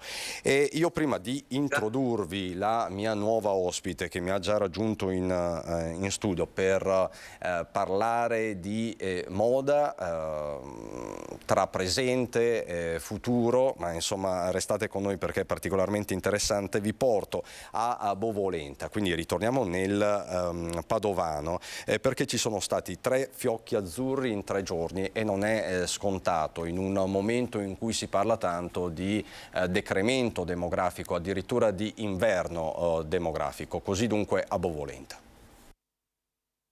La comunità di Bovolenta è in festa per l'arrivo di 3 maschietti in 3 giorni. Diamo il benvenuto a Edoardo, Francesco e Tommaso, che sono 3 degli 8 maschietti che sono nati dall'inizio dell'anno. Siamo in attesa della femminuccia. Edoardo è nato il 27 aprile, Francesco il 28, Tommaso il 29. Altri 3 maschi si aggiungono ai 5 fiocchi azzurri festeggiati da inizio 2023 nel comune di Bovolenta, territorio di bonifica lungo il Bacchiglione di 3.400 anime. Un motivo di grande gioia per il sindaco Anna Pittarello. Fino al 2019 il saldo del comune tra piccoli nati e persone morte è sempre stato positivo. La pandemia ha cambiato la tendenza. Per questo da 4 anni il comune ha dato il via a una serie di politiche a sostegno della natalità. Le politiche per la famiglia intraprese dal comune di Bovolenta, come il bonus comunale, il bonus bebè comunale di 400 euro e l'attenzione particolare che diamo alle scuole e ai nostri parchi, sta dando ottimi frutti. Ecco, è giusto anche dare queste notizie, anche perché, come vi dicevo prima, la cronaca certo non ci aiuta in questi giorni. Ritorno per un attimo sul duplice omicidio di Paese. Prima ci siamo collegati con Anna De Roberto, con Nicoletta Rizzetto. Per noi in procura resta Daniela Sizzi. Avete sentito le parole del capo procuratore Marco Martani. Insomma, la pista resta quella appunto familiare, delle relazioni familiari, e la mia famiglia complottava contro di me. Le prime dichiarazioni che sono state rese da Massimo Pestrin, che poi sarà sentito nelle prossime ore. Tra l'altro lo avete appreso con noi, sono stati 17 i colpi di pistola che sono stati sparati poco meno di 24 ore fa in via Monsignor Breda, tra Quinto di Treviso e Paese, in questa azienda agricola. Le immagini hanno fatto il giro d'Italia. Si tratta appunto di uno dei fatti più cruenti, una vicenda familiare per l'appunto complicata. Allora vi do un altro aggiornamento, tra l'altro di cronaca, dalla nostra Lina Paronetto. 2 furti e un tentativo di furto denunciato all'arma, avvenuti nelle scorse ore in alcuni esercizi commerciali alle porte di Treviso e di Montebelluna. Nella nottata a Quinto di Treviso ignoti hanno forzato, senza riuscire ad asportare nulla, la porta laterale di un supermercato di via Brondi, mentre a un esercizio di ristorazione di via Postumia, prima era stato scassinato il vetro di una porta finestra, è stato asportato dai ignoti il registratore di cassa che conteneva denaro contante.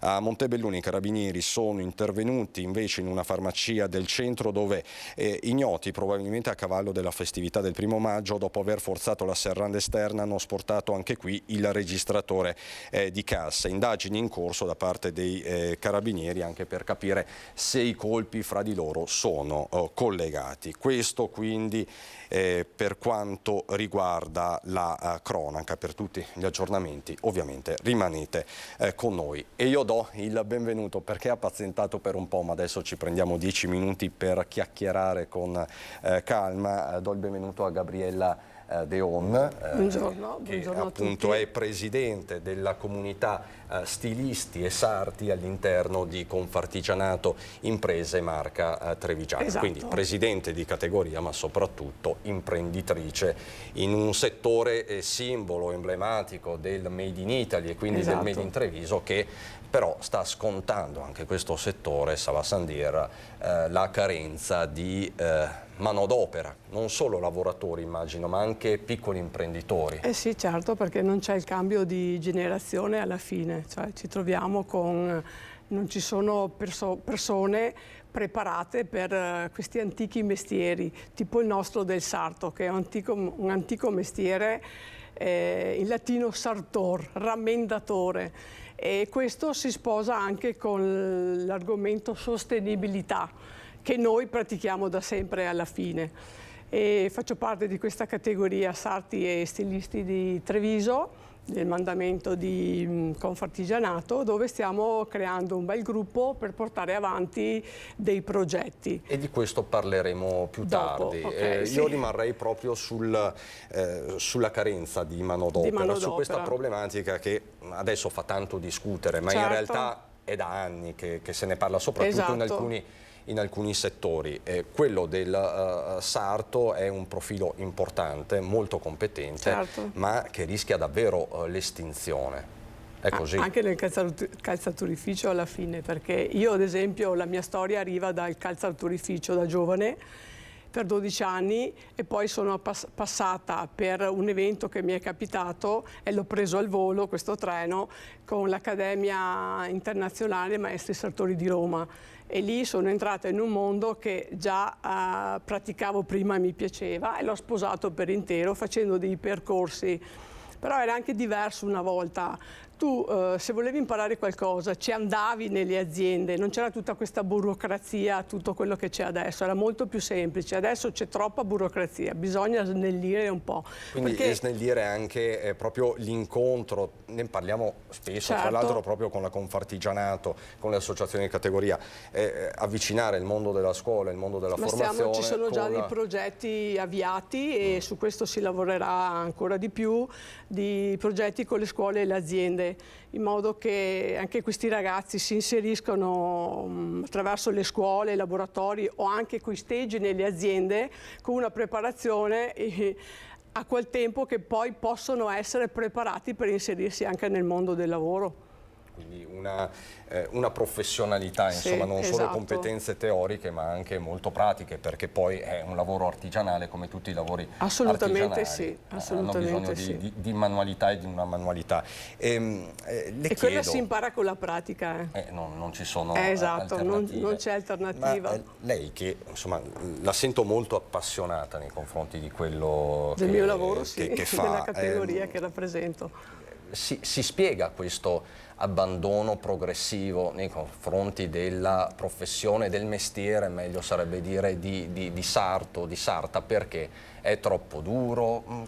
Perché? No, diciamo che a mio pensiero c'è bisogno di rieducare, e rieducare parte anche dalle famiglie comunque, perché se tutti pensiamo che vogliamo tutti i nostri figli laureati, un giorno come facciamo col cambio di generazione degli antichi mestieri? Dobbiamo andare a attingere dove? Da altre risorse? Ma sono preparati per l'artigianato che noi portiamo nel mondo da anni? No. Per cui credo che ci voglia una rieducazione totale, una scuola di pensiero diversa da portare avanti, perché alla fine l'artigianato è manualità. Sì, ci vuole la preparazione tecnica, ma la manualità la acquisisci nel lavorare e nell'esperienza, sia nel mio lavoro che in tanti altri lavori. Ma Presidente Deon, le chiedo, ci sono troppi pregiudizi a questo punto nei confronti dei lavori manuali? Non solo, quindi nei confronti del lavoro di Sarto, di Sarta. No, abbiamo parlato anche vero, con la categoria vero, sempre di Confartigianato, degli autotrasportatori. Ci sono dei pregiudizi forse? Un po' sì, secondo me, un po' di ignoranza, di cultura, come le ho detto prima, bisogna rieducarsi un attimino, perché ad esempio io nel mio percorso, parlo nel mio come tante altre persone della mia generazione e anche delle generazioni più avanti delle mie, abbiamo fatto le famose gavette. Qui le famose gavette non le vuole più fare nessuno, ha capito? Cioè, al giorno d'oggi, anche sti ragazzi, se imparano un mestiere, ognuno cercherà di prendere anche il suo talento. Ognuno di noi nasce con un talento, chi lo trova prima e chi lo trova dopo.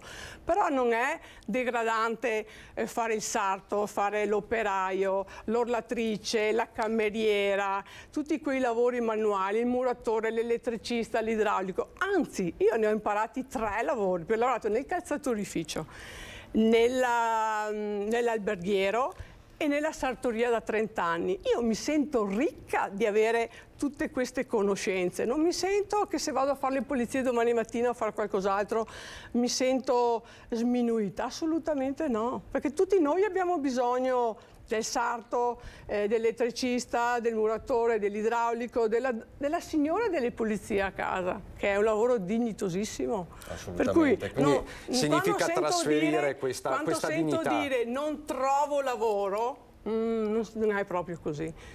E se non sai far niente, devi anche imparare a fare la gavetta, come abbiamo fatto tutti. Ecco, ma se ci fosse, le chiedo di guardare proprio la telecamera, la numero 1, se ci fossero dei ragazzi, delle ragazze interessate a casa, proprio che dicono, insomma, non ci avevo mai pensato a diventare sarto o sarta, non l'avevo preso in considerazione perché a volte non ci si pensa nemmeno, magari. Certo. Che cosa consiglia loro? Un corso di formazione, di chiamare la Confartigianato, di rivolgersi a degli imprenditori? Rivolgersi assolutamente all'associazione tipo il Confartigianato, che mette a disposizione tanti servizi di formazione e anche di contatti magari per inserirsi nelle aziende, assolutamente, questo sì. Di certo non si nasce sarto o sarta improvvisato. Ci vuole un corso di formazione, una preparazione, tanta passione, amare quello che si fa perché così diventa meno difficile farlo soprattutto, e conoscenza anche, conoscenza. Ecco perché noi sarti stilisti stiamo un po' cercando di portarci alla luce fuori nel far vedere cosa sappiamo fare. Anche perché do i numeri, li do sempre in realtà, ma stavolta do i numeri del settore. Ci sono 165 sartorie, stilisti, artigiane nella Marca trevigiana, cioè sono tantissimi, per 258 addetti. Significa che sono tutte microimprese sostanzialmente, che fanno un lavoro, immagino, molto prezioso ed elaborato, su un totale però molto più ampio di 1228 imprese nel settore della moda, oltre 5.000 addetti, quindi tra artigiano, industriale, ma insomma parliamo di una presenza davvero massiccia. Insomma, per tenere in piedi un sistema di questo tipo serve manodopera, servono competenze, serve un aggiornamento continuo. Esatto. E allora mi dica, Deon, prima ha un po' anticipato giustamente il tema, perché parliamo di una professione, di un mestiere che evolve con i tempi, e ha detto una parola magica che spesso è inflazionata, ma nel vostro caso, per l'iniziativa che state lanciando, è particolarmente adatta: sostenibilità. Esatto. E io sono rimasto un po' stupito, no, da questa definizione, abiti rigenerati. Voi farete presto, se non sbaglio il 6 maggio, una sfilata di abiti rigenerati. Io finora ho sentito parlare di telefonini, di cellulari rigenerati, invece ci sono anche gli abiti. Allora mi spieghi bene. Allora, sappiamo tutti che il settore moda è una delle industrie più inquinanti al mondo. Per cui anche qui, come ho detto prima, bisogna rieducare. Allora noi stiamo lavorando su questo evento del 6 maggio, di sabato sera, all'ex Filanda di Santa Lucia di Piave. Portiamo in passerella a misura di bellezza, il titolo, eleganza in passerella. Però andremo a lavorare sulla sostenibilità. Cosa vuol dire? Che prenderemo dei capi d'abbigliamento datati di un tempo, di qualche anno fa, e lo trasformeremo a miglior vita. Cosa vuol dire? Che ognuno di noi nel nostro guardaroba abbiamo degli abiti che per vari motivi non indossiamo più, ma non per questo possiamo continuare a gettarli. E così si può fare il riciclo creativo. Prendiamo dei vestiti e li trasformiamo. Certo, lo devono fare mani sapienti, mani che sanno lavorare. Poi in questo progetto abbiamo pensato di non portare in passerella le classiche ragazze da copertina, ma delle signore della quotidianità di varie età e varie fisicità, di farle sfilare. Può essere la cliente giovane, la signora, la casalinga, in modo che anche loro prendano un po' di anche autostima e far vedere che varie fisicità si possono permettere di vestire determinate donne. Sì. Ma sono molto interessato alla cosa, la trovo molto significativa, no? Molto al passo con i tempi. Però vorrei un esempio concreto. Quindi voi prendete, che ne so, un pantalone anni 70 e lo trasformate in che cosa? O sto semplificando? Allora, ci sono dei capi che si possono trasformare e modificare. Allora c'è da dire una cosa: se tu mi porti un capo sartoriale è più facile metterci le mani, se tu mi porti un capo industriale è più difficile, dipende da cosa dobbiamo andare a fare. Ma ad esempio un pantalone a zampa lo puoi stringere, lo puoi modificare, lo puoi abbellire, lo puoi decorare come una giacca, una camicia, un vestito, accorci, allunghi, aggiungi dei pezzi di tessuto. Poi la sostenibilità nostra sta anche, non so, io ho degli avanzi di tessuto, ci saranno dei capi da vestire dove ci sono degli avanzi di tessuto e noi con quegli avanzi presi di qua e di là, mescolati insieme, abbiamo creato dei capi originali e belli. Per esempio, ecco, uno di cui è particolarmente orgogliosa. Ad esempio, io dei miei capi sono orgogliosa di tutti perché sono tutti pezzi unici e ci metto l'anima quando li faccio. Per le clienti e non. Un abito che è sfilato al congresso mondiale dell'Accademia di Sertori nel 2019 a Verona, che c'è stato il congresso, l'ho ripreso e l'ho riutilizzato, l'ho trasformato questo abito. La parte sotto l'ho tagliata, invece di stretta l'ho allargata, la parte sopra ci ho aggiunto un decoro davanti, ho portato delle modifiche e come io anche le mie colleghe che sfileranno in questa passerella, insomma. C'è anche Diego Dalla Palma? Sì, abbiamo anche l'ospite, l'artista di fama internazionale Diego Dalla Palma, che sfilerà dei capi anche lui, perché anche lui si serve delle sartorie della marca trevigiana. Poi avremo la signora Laura Milan con Poesie su stoffa, che leggerà dei brani. Avremo due arte orafa, e avremo la nostra, ad esempio, la signora Serenella Spinassè, la grafica, la stilista che ci ha fatto lo schizzo, la trasformazione del recycle che andiamo a portare in passerella. Quindi insomma è un evento vero e proprio, sì. una sfilata vera e propria. Di moda made in Treviso, possiamo rigorosamente made in Treviso, con modelli anche qui a chilometro zero. Sì, assolutamente sì. Con sostenibilità e bellezza, perché alla fine io credo che la bellezza salverà il mondo.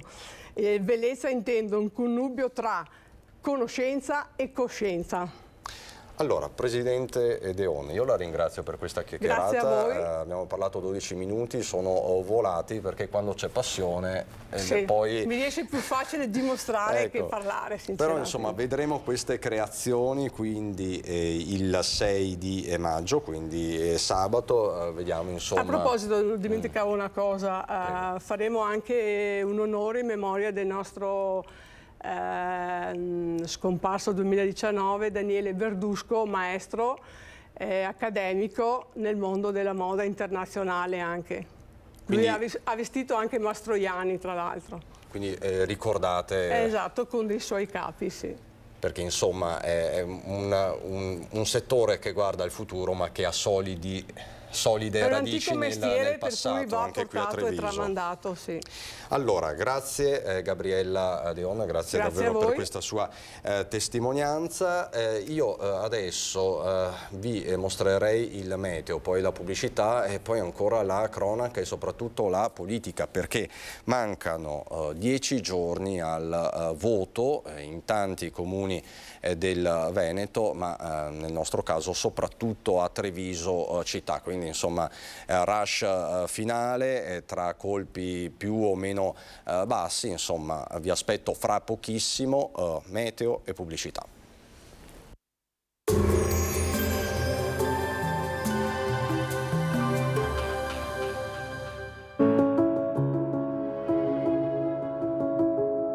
Ad accogliervi sarà Conegliano. Bentrovati al meteo. L'alta pressione garantisce tempo stabile, ma con un aumento del rischio di temporali nel primo weekend di maggio. Il dettaglio di venerdì 5. Sul Veneto la grafica ci mostra un contesto asciutto, sarà soleggiato con cielo poco nuvoloso. Alcuni addensamenti, soprattutto a partire dal pomeriggio, a ridosso dei rilievi dove non sono escluse anche alcune precipitazioni. Temperature in lieve aumento, minime tra 10 e 12 gradi, massime sui 21-24 gradi. Spostiamoci ora sul Friuli Venezia Giulia, dove avremo anche qui tanto sole con cielo limpido o al massimo velato un po' su tutti i settori della nostra regione. Temperature minime tra 9 e 11 gradi, massime sui 21-23 gradi. Infine diamo uno sguardo alla situazione del Trentino Alto Adige, dove sarà prevalentemente soleggiato con alcuni addensamenti localmente associati a rovesci nel corso del pomeriggio sera. Temperature minime intorno agli 11 gradi, massime sui 26 all'incirca. Dal meteo è tutto, vi auguro un buon proseguimento in nostra compagnia.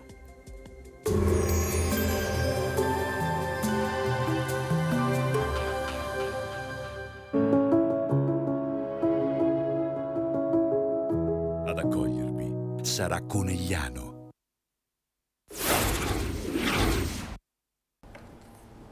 Di nuovo in diretta per il dibattito politico quando mancano 10 giorni all'apertura delle urne, al voto per tanti comuni del Veneto. Ovviamente noi ci occupiamo di Treviso, con me Cristian Schiavon, assessore uscente candidato per la Lega. Buongiorno Schiavon, buongiorno Roberto Grigoletto, candidato per Italia Viva Azione Futura. Collegati via Skype Isabella Scortegagna, candidata di Europa Verde, buongiorno anche a lei, Alessandro Modolo, candidato di Unione Popolare, quindi ci siamo tutti presenti. Inevitabile però partire da un aggiornamento sui fatti di paese, il massacro in famiglia di ieri. Ci siamo collegati con paese, con la nostra Anna De Roberto, con Daniela Sizia dalla Procura della Repubblica. I dettagli si aggiungono minuto dopo minuto, ora dopo ora su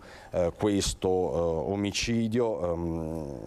17 i colpi sparati, non 10 come si diceva in un primo momento. Rossana Trento, 56 anni, e Lino Pestrin, 63, sono stati freddati con dei colpi alla schiena da Massimo Pestrin, 51 anni, fratello per l'appunto di Lino, che si è avvalso della facoltà di non rispondere, ma che ha detto qualcosa nelle scorse ore, frasi che insomma fanno riflettere. La mia famiglia complottava contro di me, quindi c'era questa ipotesi del complotto nella sua testa. Le parole tra l'altro sono state confermate anche dal capo procuratore di Treviso Marco Martani, sentito da Daniela Sizia. Un clima familiare teso, ci sarebbero anche sullo sfondo dei problemi economici nell'azienda agricola gestita da generazioni proprio in questo lembo di terra tra Quinto di Treviso e Paese. Quindi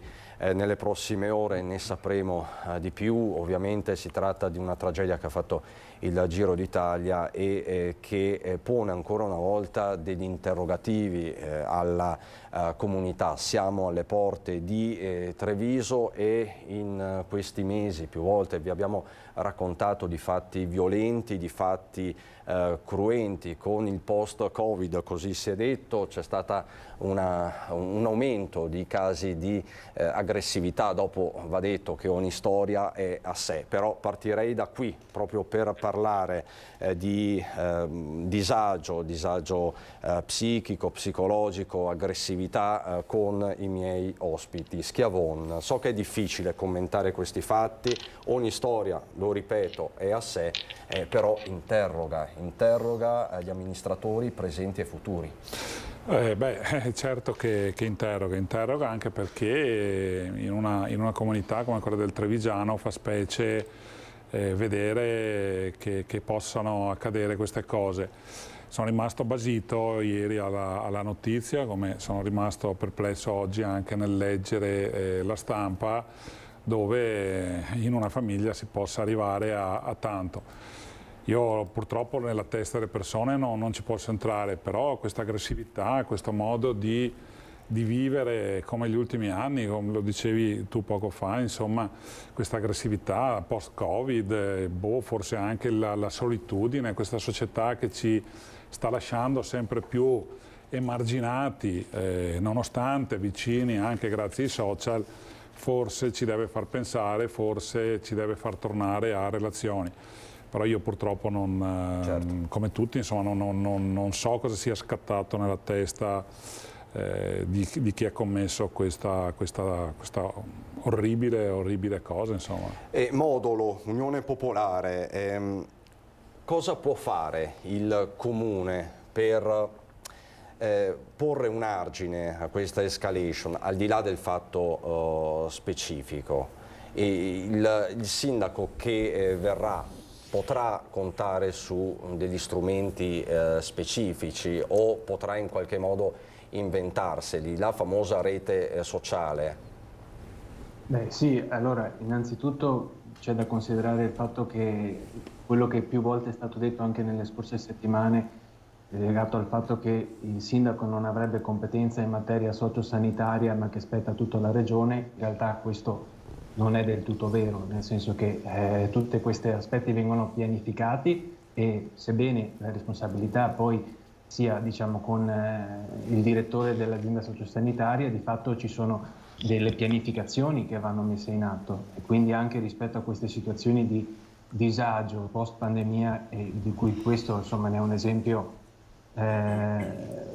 o comunque fa parte di tutte queste storie di cronaca che sentiamo recentemente, fa anche parte di una situazione che si sta creando di disagio e che anche di mancanza di prevenzione e di centri di supporto sia per la salute mentale che anche di altri strumenti sui quali il Comune ha il dovere, diciamo, di far presente quale autorità sanitaria è ricoperta dal sindaco, ma di cui la responsabilità ricade anche su tutto il Consiglio Comunale, e di far sentire la propria voce appunto nei consessi appunto dove viene pianificata tutte le attività e gli interventi. Però non dimentichiamoci che comunque è anche di recente notizia il fatto che ci sono 1500 pignoramenti in tutta la Marca Veneta legati alle situazioni di crisi e 6 su 10 sono dichiaratamente legati a una situazione di crisi economica e di richieste, diciamo, alle quali i privati non riescono più anche a venire incontro a quelle che sono tutte le spese che ci sono. E quindi Scortegagna, come ovviamente sempre al di là del fatto specifico, però insomma raccontiamo tanti fatti di cronaca. Il Comune cosa può fare, se può fare qualcosa di fronte a questi fenomeni? Noi come Europa Verde abbiamo organizzato un sit-in davanti all'ospedale proprio per parlare della sanità pubblica e inoltre abbiamo partecipato anche alla manifestazione del 1° maggio proprio di nuovo di fronte all'ospedale assieme ad altri partiti, ai sindacati, c'era anche presente il sindaco Mario Conte. Noi in lista abbiamo un famoso psichiatra e la situazione che ci racconta e che ci ha raccontato durante gli anni, perché è un verde storico, Giovanni Colombo, è una situazione di crisi. I problemi psichiatrici sono decisamente aumentati durante la pandemia, io lo vedo tutti i giorni a scuola, questo ha colpito tantissimo anche i ragazzi ed è una situazione veramente drammatica. Chiaramente la Regione deve essere la prima a stanziare dei fondi, però sono d'accordo con Modolo, il sindaco non può lavarsene le mani. Vanno attuate delle politiche anche a livello locale, anzi proprio a livello micro locale. I quartieri devono essere i primi centri dove chi ha bisogno si può rivolgere a uno psicologo oppure a un medico di base. Non possiamo delegare tutto quanto ai privati, perché chi non ha la possibilità economica, ma anche tante volte culturale, fa fatica. Serve a livello locale, appunto. Grigoletto, basta potenziare l'ascolto, anche questa è una formula che spesso viene utilizzata, potenziare l'ascolto, ma poi? Ma poi bisogna intervenire potenziando la rete di assistenza, la rete sociale. Intanto precisiamo, il sindaco è il responsabile della salute, è il primo responsabile della salute pubblica, chiaramente. Poi certo servono ovviamente delle politiche.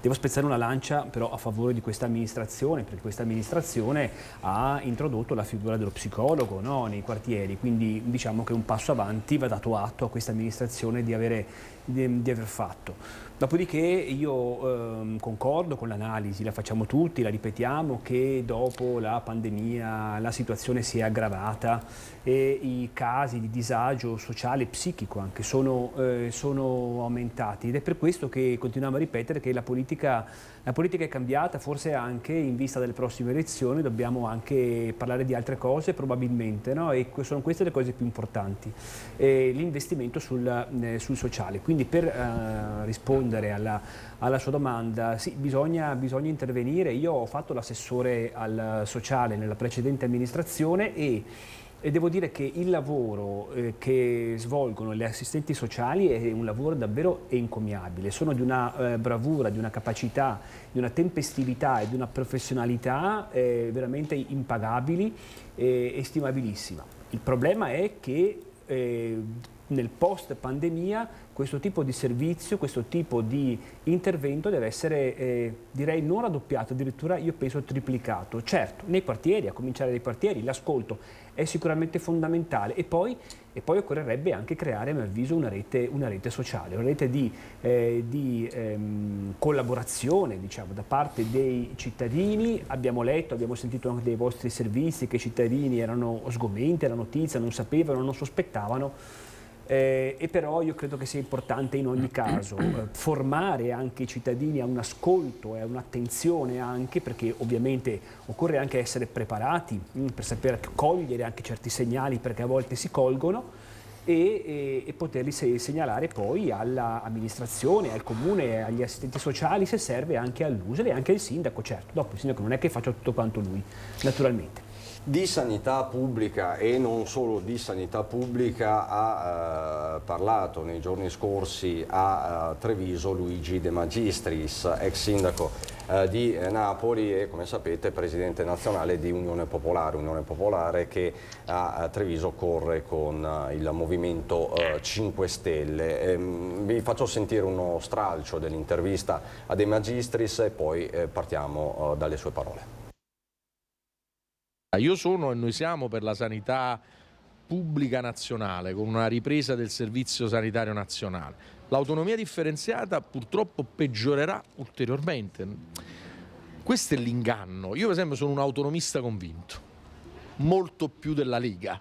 Sono per l'autonomia dei popoli, per l'autodeterminazione, per l'autonomia dei sindaci, dei territori. L'autonomia differenziata, anche per l'esperienza di magistrato e di sindaco, dà tantissimo potere finanziario, economico, istituzionale, amministrativo ai vertici delle regioni. Quindi quel disastro che noi abbiamo visto finora, per esempio sulla sanità, peggiorerà e in più si andrà sempre di più, con la scusa che la sanità pubblica non funziona perché non la fanno funzionare, la privatizzazione della sanità. Dalle ultime notizie un pezzo dei soldi del PNRR, siccome non riescono a impiegarli, nonostante sono anni che ormai si sta pensando e lavorando, andranno alle imprese.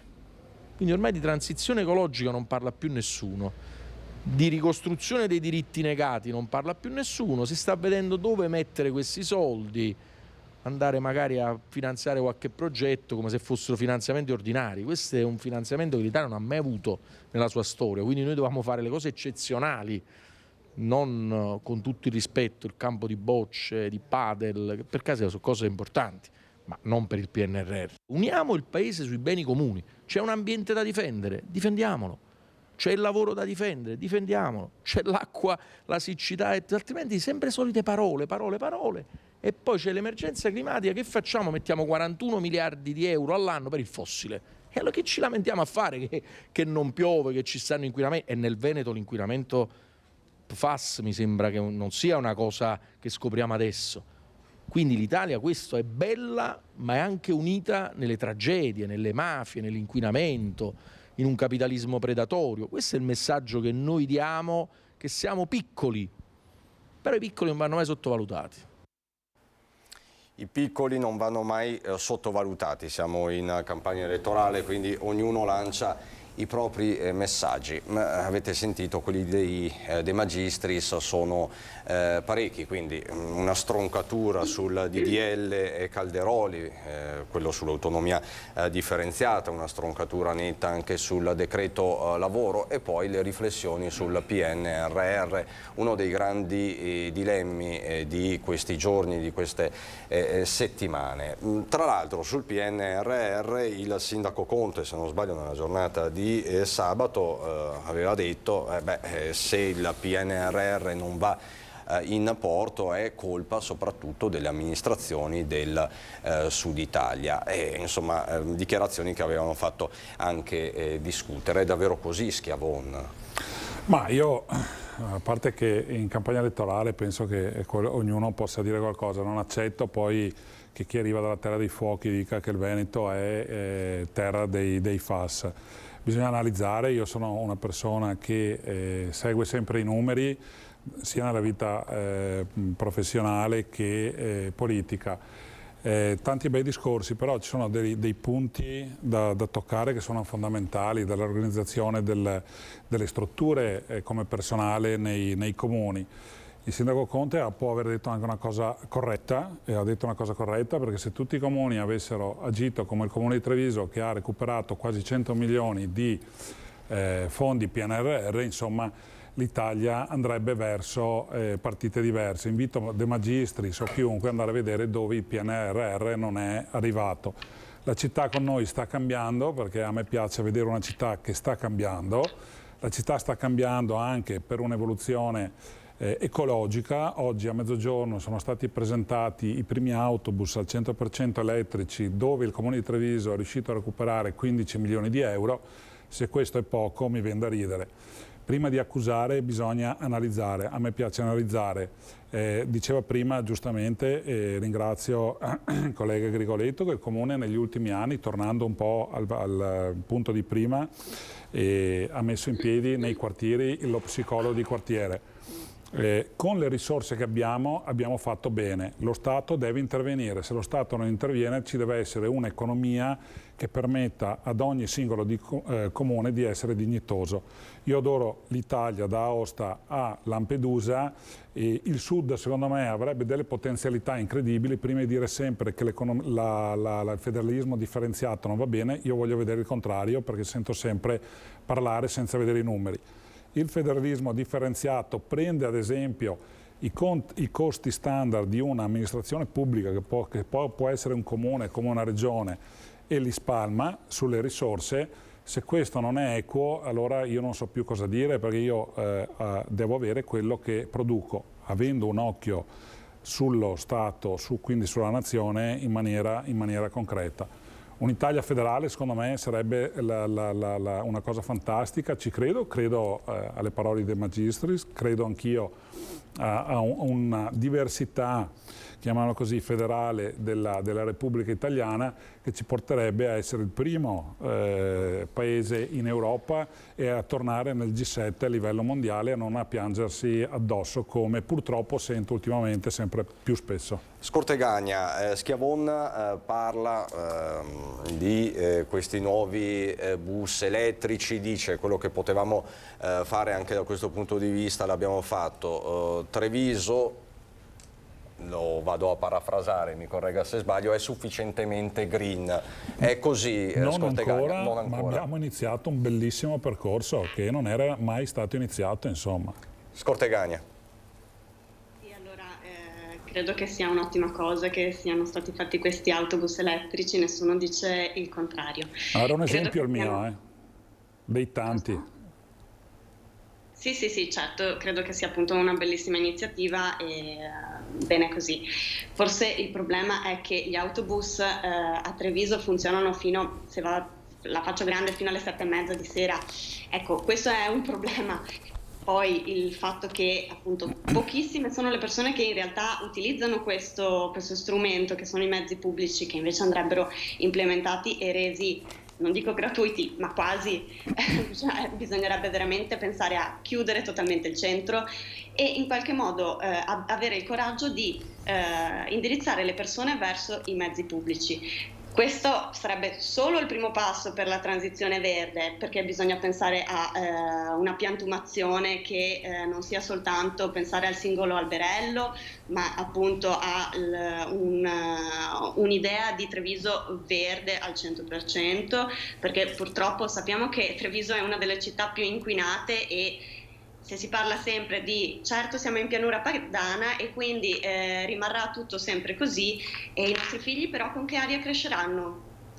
Questo è un problema grosso. Se poi appunto ci riconduciamo al problema della sanità e quindi la sanità pubblica che ha sempre meno fondi, io sono preoccupata quando mio figlio si ammala, lo dico chiaramente. Quando io ero piccola, e non sono così tanti anni fa, si poteva chiamare la guardia medica a qualsiasi ora. Adesso alle 8 chiude, cosa faccio? Prendo il bambino e lo porto al pronto soccorso pediatrico? Sono costretta a fare questo, ok? Credo che questo sia un problema enorme per il Veneto in primis. Quindi parlare di sud e nord come se il sud facesse in qualche modo, frenasse il nord, credo che sia un po' una ripresa di quella logica leghista che pensavo superata da quando non esiste più la Lega Nord. Poi si vede che il sindaco Conte ritiene, dati alla mano, di aver visto che appunto il PNRR viene frenato soprattutto dal sud, però insomma abbiamo avuto l'esempio qui a Venezia dello stadio a Tessera che volevano approvare, invece l'Europa l'ha bocciato e gli ha tagliato i fondi proprio del PNRR e non mi sembra che Venezia sia al sud. Quindi... È a sud di Treviso, qualcuno potrebbe obiettare. Grigoletto. Sì, infatti è a sud di Treviso, c'è sempre un sud. Ci ho detto io sul PNRR, dico questo, che vedo da sempre molta creatività e fantasia, a parte che viene estrattonato un po' da tutte le parti sto piano per motivi politici, no? Ma io credo che si sbizzarriscano anche nella creatività un po' tutti quanti, no? Dovremmo fare questo, dovremmo fare quest'altro, dovremmo fare quest'altro ancora. Io penso che insomma realisticamente e oggettivamente tutti quanti, insomma, le forze politiche, indipendentemente che siano del nord e del sud, che siano di destra, sinistra e centro, credo che dovrebbero mettersi attorno a un tavolo e insieme stabilire quali debbano essere le priorità di una città intanto, ok? Dopo parliamo della regione, parliamo anche dell'Italia, parliamo anche del mondo, ma intanto della nostra città, quali sono le priorità per la nostra città e su queste investire e cercare di portare a casa i fondi, più fondi possibili del PNRR. Io sono un ambientalista convinto, credo che la transizione ecologica sia assolutamente fondamentale, però devo anche essere sincero, un po' insomma, sentire questi slogan, ripetere sempre questi slogan, l'aria inquinata, certo che l'aria che respiriamo è ammorbante, è inquinata, però bisogna anche cercare di proporre insomma dei piani che, grazie anche al PNRR, siano anche di media e lunga durata. perché la piantumazione va benissimo, d'accordo, ma io credo che ci voglia un disegno di più ampio respiro. Io penso che soltanto, insomma, mettendosi insieme, al di là delle distinzioni politiche, perché nessuno ha la primogenitura di alcune idee, di alcune proposte politiche, davvero si possa investire in maniera saggia questi fondi che sono importanti e che dobbiamo destinare alla nostra città. Ci sarebbe un asse prioritario rispetto ad altri per fare questo? Rispetto ai temi o rispetto alle forze politiche? Rispetto ai temi. Rispetto ai temi io credo che su Treviso sicuramente la questione di una Treviso meno trafficata, che affronti il nodo, che è un nodo importantissimo dell'inquinamento, sia a mio avviso una delle priorità. Io credo che sia fondamentale questo. Dall'altro lato, torno a ripetere quello che dicevamo in apertura, ed è quello delle nuove solitudini, delle povertà, delle difficoltà sociali che soprattutto dopo la pandemia anche a Treviso si stanno registrando. Modolo, lei è un giovane candidato, non me ne vogliano Grigoletto o Schiavone. Io sono giovane anch'io. Fino a prova contraria siamo tutti giovani, però Modolo, c'è una specificità giovanile a Treviso. Stiamo parlando di temi, no? Lo stesso Grigoletto adesso faceva ancora riferimento al disagio, alla rete, ma c'è una specificità per le nuove generazioni? Ci sono delle problematiche ulteriori? A Treviso si parla dei giovani spesso quando bisogna, far notare che ci sono dei ragazzi che bighellonano, nei pressi della stazione o piuttosto nel centro della città, quindi spesso quando si parla di giovani si parla semplicemente di misure repressive, quindi si parla semplicemente del fatto che devono essere allontanati da certi posti, poi in realtà non si va poi quando si parla di giovani a dire che ne è stato dell'Università di Treviso, che ne è di tutti gli studenti che devono fare, lo vediamo anche quando parliamo di ambiente, lo vediamo da solo con i nostri occhi cosa succede quando si parla di mobilità, di trasporto pubblico e si parla dei nostri giovani, quando vanno nelle scuole, la vediamo com'è la mobilità intorno alle scuole, lo possiamo vedere con i nostri occhi tutte le mattine. Ma allora io volevo anche tornare sul tema di prima, perché sulla questione dei numeri, come sono stati citati, potremmo anche parlare del fatto che nei numeri si sta parlando semplicemente che Treviso sta diventando una foresta, si sta riforestando Treviso, come stanno comunicando l'amministrazione uscente, che hanno fatto tanti interventi per l'ambiente, ben venga gli autobus elettrici, però non dimentichiamo che Treviso è tra le prime 200 città d'Italia per il consumo di suolo, per la sua cementificazione. Dobbiamo ricordare che solo nell'ultimo anno si sta parlando comunque di 65 campi da tennis cementificati in più solo nell'ultimo anno, e si continua a giocare anche sullo scaricabarile dicendo che queste cose sono state approvate dall'amministrazione precedente, oppure vai ancora a indagare a fondo e di fatto la lottizzazione era stata fatta ancora a suo tempo da Gentilini.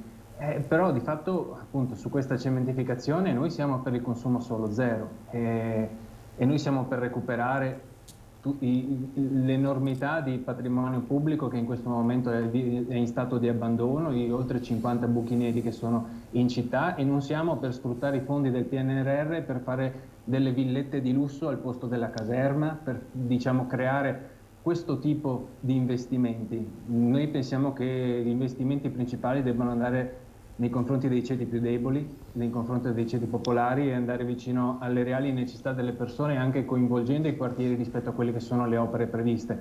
Perché quando si parla di numeri vogliamo parlare di quanto sono lievitati i costi, ad esempio per il quarto lotto della tangenziale, vogliamo parlare di 77 milioni di euro per fare 4 chilometri, vogliamo parlare anche di questi numeri qui, o comunque che quelli sono investimenti semplicemente necessari, già previsti, scaricare il barile su scelte fatte precedentemente, e quindi sì, ci sono anche 7.000 alloggi sfitti in città, ci sono chiarissimo. Lei rivolge anche delle accuse chiamiamole così, specifiche all'amministrazione uscente, non solo all'amministrazione uscente ma anche all'amministrazione Manildo per certi versi. Avete consumato troppo suolo, è così Schiavone? Questi sono sempre punti di vista, io continuo a rimanere basito a volte. Io parto da un voto unanime del Consiglio Comunale per la discarica di Orsenigo, che diventerà un parco fotovoltaico con una piantumazione incredibile. Al Bosco di San Paolo, non ultimo, la settimana scorsa è stato inaugurato il bosco in via Selvatico. Insomma, di verde non mi sento sicuramente colpevolizzato, perché abbiamo fatto molto, grazie anche all'assessore Manera che si è prodigato nel piantumare migliaia, decine di migliaia di piante. È chiaro che le piante, come mi diceva qualcuno, sono piccoline. Non è che possiamo andare a prendere le piante già a pronto uso da 14 metri e piantarle, ci vuole il tempo. La visione della città, mi dispiace, ma sta cambiando enormemente. I quartieri sono sempre stati sotto il nostro primario, forse impegno, e non sto a elencare tutte le opere che qualcuno dice che non abbiamo fatto, però mi permetto di andare a elencare una mia visione personale che dovrebbe essere capita un po' da tutti, e parte da San Nicolò con il Turazza, che vede riqualificare le Stefanini e portare per 30 anni l'università con migliaia di ragazzi che andranno in città a piedi. Parentesi, la pedonalizzazione arriverà quando ci sono le strutture. Treviso è una città medievale, piccola, che ha bisogno di infrastrutture che stanno arrivando un po' alla volta. Non accetto, se era una critica, le villette nella caserma, perché il PNRR che utilizziamo per la caserma Salsa vedrà uno spazio destinato alla città. La stazione dei treni vede una riqualificazione, il buco nero viene rifatta l'autostazione della MOM, e quindi continuerà dopo la stazione una riqualificazione di quel quartiere. Se vado a vedere la caserma Salsa sarà una congiunzione con Santa Maria del Rovere, perché all'interno avremo parchi, strutture per lo sport, strutture per le start-up, con un collegamento ciclopedonale a Santa Maria del Rovere, e quindi non mi pare che... Quindi non sono villette, lei dice. Però appunto... Chiudo con un'altra precisazione sempre sull'ecologia. Questa amministrazione ha destinato in 5 anni centinaia di migliaia di euro anche per la riqualificazione delle caldaie, cosa che ne vado fiero anch'io, di contributi a chi ha sostituito le caldaie altamente inquinanti. Quindi ogni volta io aggiungerò a critiche i fatti che abbiamo fatto in questi 5 anni. Allora, lei ha citato Schiavon, via Orsenigo, questo progetto di riqualificazione che è in corso, però proprio ieri alcuni esponenti del Partito Democratico su via Orsenigo, sui lavori in corso, hanno presentato un esposto alla Procura della Repubblica, e noi vi mostriamo il servizio. Abbiamo documentazioni, fotografie, e siccome la legge è uguale per tutti, abbiamo voluto notiziare dei fatti il magistrato, che poi deciderà come procedere. I lavori di bonifica e riqualificazione dell'ex discarica di via Orsenigo, dopo la segnalazione un mese fa ai carabinieri forestali, ora arriva in procura, con l'esposto presentato questa mattina dai Dem, Zanoni e Pelloni. Ad essere contestato non è l'intervento in sé, quanto le tempistiche per l'avvio del cantiere. Un intervento che difendiamo, però è un intervento che è stato approvato nell'autunno scorso. Non capiamo la necessità di far partire le ruspe con il taglio del bosco a marzo, ad aprile, in piena stagione riproduttiva di nidificazione, quando si poteva serenamente aspettare fino a fine giugno almeno, per permettere appunto alla fauna selvatica di nidificare in sicurezza. È stato fatto un intervento in pieno periodo riproduttivo della fauna selvatica, in un'area rimboschita dove c'erano molte coppie di animali selvatici che nidificavano. La legge vieta la distruzione dei nidi, dei piccoli e delle uova, e vieta di disturbare la fauna selvatica nelle aree protette. Noi avevamo chiesto almeno la sospensione dei lavori per 2 mesi, giusto per evitare la distruzione dei nidi e lasciare che la fauna selvatica, che è considerata patrimonio indisponibile dello Stato, riuscisse a riprodursi, evitando appunto la distruzione che invece c'è stata. Una vicenda che dal piano politico si è spostato su quello legale e che irrompe nella campagna elettorale a poco meno di 2 settimane dal voto. Abbiamo presentato un'interrogazione, ho presentato un'interrogazione in comune, Zanoni ha presentato un'interrogazione in Consiglio regionale e sul tema più di un mese fa. Non abbiamo ricevuto risposta, adesso proseguiamo. Sul serio, perché insomma, meno male, c'è un esposto in procura. Grigoletto, visto dalla sua area. Mi fa piacere perché ero nell'area anche di Pelloni, mi fa piacere che si interessi di queste cose, non l'ho mai sentito occuparsi di questi problemi. E, se problemi ci sono però a me non piace, lo dico sinceramente, che vengano sollevati 10 giorni delle elezioni, che si vada in tribunale, 10 giorni delle elezioni e si presentino esposti. Mi sembra una strumentalizzazione sinceramente, credo che se era dall'autunno scorso c'erano anche altri momenti per far presenti anche in Consiglio Comunale, perché l'ultimo Consiglio Comunale l'abbiamo fatto il mese scorso. Quindi insomma non è bella questa strumentalizzazione elettorale e del PD di Pelloni, mi sembra che sia davvero fuori luogo. Ecco, voi come area riformatrice insomma non l'avreste fatto? Ma noi saremmo intervenuti in maniera diversa, avremmo sollevato piuttosto una questione in modalità differenti e nel Consiglio Comunale avremmo potuto interloquire piuttosto con l'assessore Manera, ma devo dire che questo pubblicamente, informalmente lo abbiamo fatto e delle rassicurazioni l'assessore ce le aveva anche date rispetto a questa problematica. Ora che si voglia tirar fuori per andare a caccia di voti, francamente, insomma, lo trovo un po' una presa in giro. E visto da Europa Verde, Scortegagna, mi interessa molto la sua opinione su questo esposto. È una strumentalizzazione secondo lei? Perché è una tematica verde, green questa. Sì, certo. No, non capisco le rassicurazioni che sono state date da Manera, visto che poi il taglio è stato effettuato adesso. Posso chiedere a Grigoletto?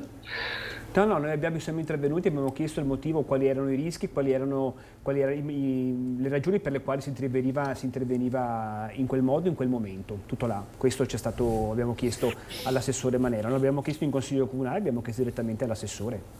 Ma penso che l'abbiate fatto anche voi, immagino, no? O voi non l'avete fatto, voi criticate e basta e non chiedete informazioni all'assessore? No, penso di no, perché siete sensibili a questo, quindi immagino che abbiate interloquito con l'amministrazione, no? Sì, noi non siamo in Consiglio Comunale. No, ma l'assessore, guardi, io ho fatto l'assessore 5 anni, le assicuro che ho ascoltato tutti quanti i cittadini, forse più spesso i cittadini e penso anche il collega Schiavon che i consiglieri comunali, quindi guardi, le porte in comune sono sempre aperte, che sia il centro-sinistra, il centro o la destra che governi, le porte sono sempre aperte in comune. Scortegagna. Sì, certo, ma infatti è stato il PD a fare l'esposto, non noi. Comunque, sì, infatti appunto per quello, scusi se la interrompo, appunto per questo dico, no, infatti non mi riferivo a lei, mi riferivo al PD. Ecco, forse me la sarei attesa da voi piuttosto, l'avrei capita di più il vostro intervento, non essendo in Consiglio Comunale, mi sarei atteso piuttosto da voi questo tipo di intervento, non da chi è in Consiglio Comunale e che aspetta gli ultimi 10 giorni per fare un esposto, questo volevo dire. Scortegagna. Allora, diciamo che comunque quello che stanno facendo, siamo molto contenti che ci sia questo piano, eccetera, eccetera. Io credo che Andrea Zanoni sia molto competente in materia di fauna selvatica e che abbia ben presente quali siano le difficoltà di un taglio degli alberi in questo periodo per appunto la riproduzione della fauna selvatica, eccetera. Ora, per quanto riguarda appunto la strumentalizzazione della faccenda, secondo me il problema è stato anche appunto il taglio adesso, quindi chi ha strumentalizzato chi? Non lo so, da una parte di certo la Lega poteva aspettare perché che fretta c'era se è stato approvato in autunno fare il taglio adesso, appunto creando delle difficoltà per la fauna selvatica. D'altra parte fare un esposto in questo momento Certo, se ne poteva discutere prima? Sì, assolutamente, anche perché ormai il danno è fatto, quindi il problema per la fauna c'è. Quindi troppa fretta preelettorale, lei dice, Scortegagna. Schiavone. Ma io, 10 secondi e poi andiamo in pubblicità. Velocissimo. Allora, detto che non sono all'altezza del consigliere regionale Zanoni, ma faccio un ragionamento molto, molto scientifico, che è questo. C'erano fior di agronomi dietro, c'era anche, penso, il supporto di Contarina.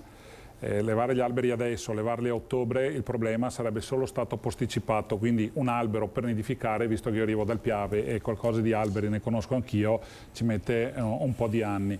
Quindi adesso hanno fatto l'esposto, chi di competenza farà le valutazioni, insomma, però mi sembra molto, sono d'accordo con Roberto, insomma, mi sembra molto strumentale e poco carino a una settimana dal voto senza chiedere, perché anch'io non ne sapevo niente, insomma, di questa boutade legale, chiamiamola così, e mi dispiace, insomma, perché non se ne poteva parlare, no? Prima di arrivare in procura, lei dice. Allora facciamo così, pubblicità, poi rientriamo, ricominciamo da Modolo e parliamo di Treviso Pride. Treviso è una città davvero inclusiva, fra poco.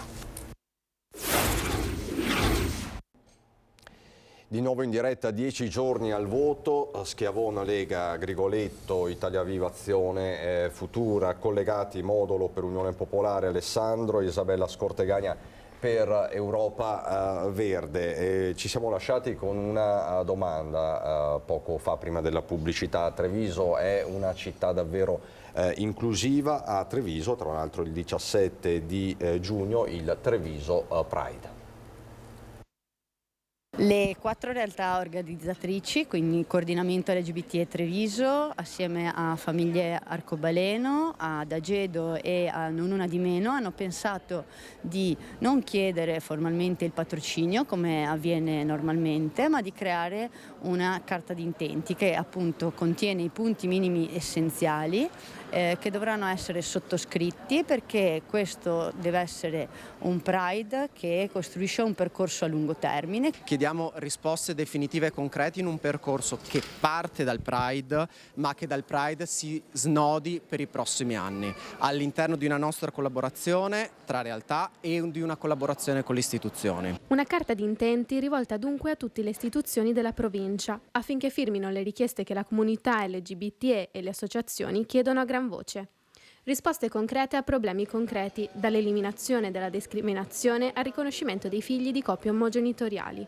Importante per questo la presenza dell'associazione Famiglie Arcobaleno Treviso. Noi chiediamo anche di poter trascrivere i nostri certificati di nascita rilasciati regolarmente all'estero oppure in un altro comune da tutti i sindaci e tutte le sindache di tutte le città italiane, previa presentazione del consenso informato, come avviene in una famiglia eterogenitoriale. Il tema del riconoscimento dei figli delle coppie omogenitoriali è al centro del Pride Treviso 2023, tanto che saranno proprio le famiglie Arcobaleno ad aprire il corteo in segno di protesta agli ostacoli che l'attuale governo sta loro ponendo. Il corteo del 17 giugno andrà a coinvolgere anche la periferia della città. Dal centro transiterà infatti fino al quartiere di Santa Maria Maggiore. La parata si concluderà a Prato Fiera.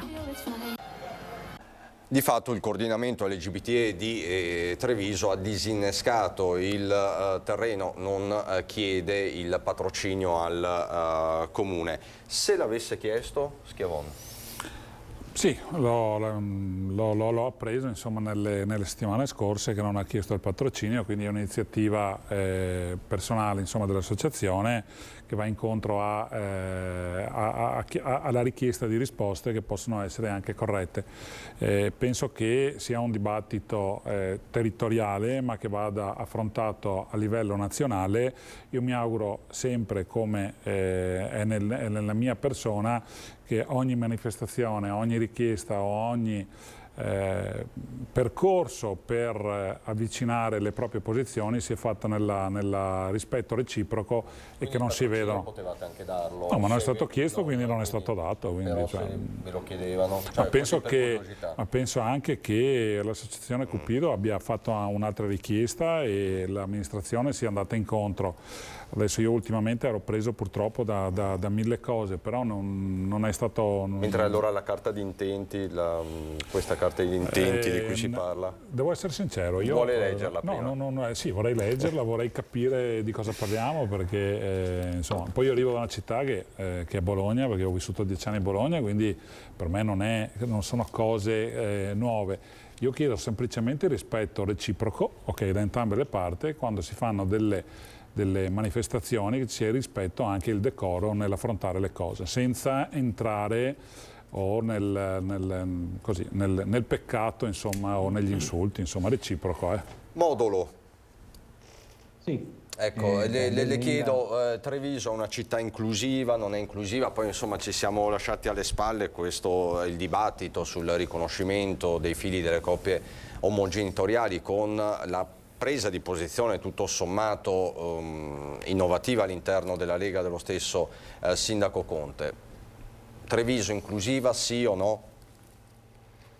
Diciamo che sono temi che vengono fuori, diciamo, ad orologio, con delle scadenze un po' così, come la presa di posizione che in realtà non è del tutto nuova della Lega. Peccato che si scontri, diciamo, con le loro stesse posizioni a livello nazionale e vada contro, diciamo, ai stessi decreti fatti dai loro leader nazionali, che quando vanno per TV parlano di una carnevalata, invece poi si ritrovano a dover affrontare i problemi concreti che queste famiglie hanno e che giustamente non hanno bisogno di mettere un simbolino sulla loro iniziativa, sulla nostra iniziativa, sull'iniziativa di tutta la città, perché abbiamo visto da quelle immagini che il Pride è un momento di festa e di gioia e non ci sono né carnevalate né delle cose oscene né atti di peccato.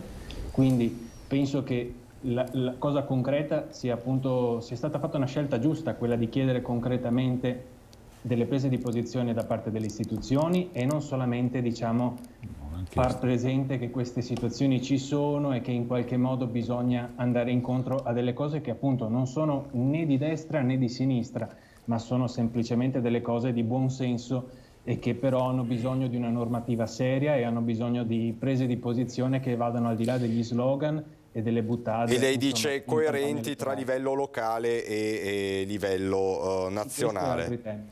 Scortegania. Spero che questa carta di intenti venga presto mandata al comune e appunto che potrà, spero, firmarla. E io credo che il sindaco Conte, dicendo che appunto aprendo le coppie all'iscrizione dei figli delle coppie omogenitoriali abbia fatto una cosa bellissima. Credo che anche Luca Zaia stia facendo delle aperture notevoli per essere un esponente della Lega. C'è da vedere, da capire se effettivamente chi è in coalizione con loro, cioè Fratelli d'Italia, sarà d'accordo. Spero che il comune porti avanti questa lotta che, come diceva giustamente Modulo, è trasversale, non è di destra o di sinistra. Per quanto ci riguarda, noi appoggiamo, abbiamo sempre appoggiato le lotte delle famiglie LGBT, abbiamo nella nostra lista più di un candidato che fa parte della comunità e anche qualche candidato che appunto sta avendo in questo momento dei problemi a riconoscere i figli. Quindi per noi è una campagna sacrosanta, parteciperemo al Pride, siamo molto contenti che... È un tema che vivete, lei mi dice, sulla vostra pelle, insomma. Grigoletto. Invece io quando ero in giugno del 2016 a noi fu chiesto invece il patrocinio e avevamo risposto che si poteva eventualmente ragionare su una carta di intenti, peraltro è la prima volta che si chiedeva il patrocinio appunto al comune. Tra l'altro c'era una coincidenza anche particolare quell'anno perché era anche l'anno santo peraltro, no? Ma devo dire che io avevo avuto questo incarico di ambasciatore oltre Tevere, come si dice, quindi avevo interloquito con la diocesi e devo dire che dalla diocesi non c'era stato nessun problema, anzi giustamente avevo riconosciuto che era un diritto di cittadini e quindi non c'era nessun problema.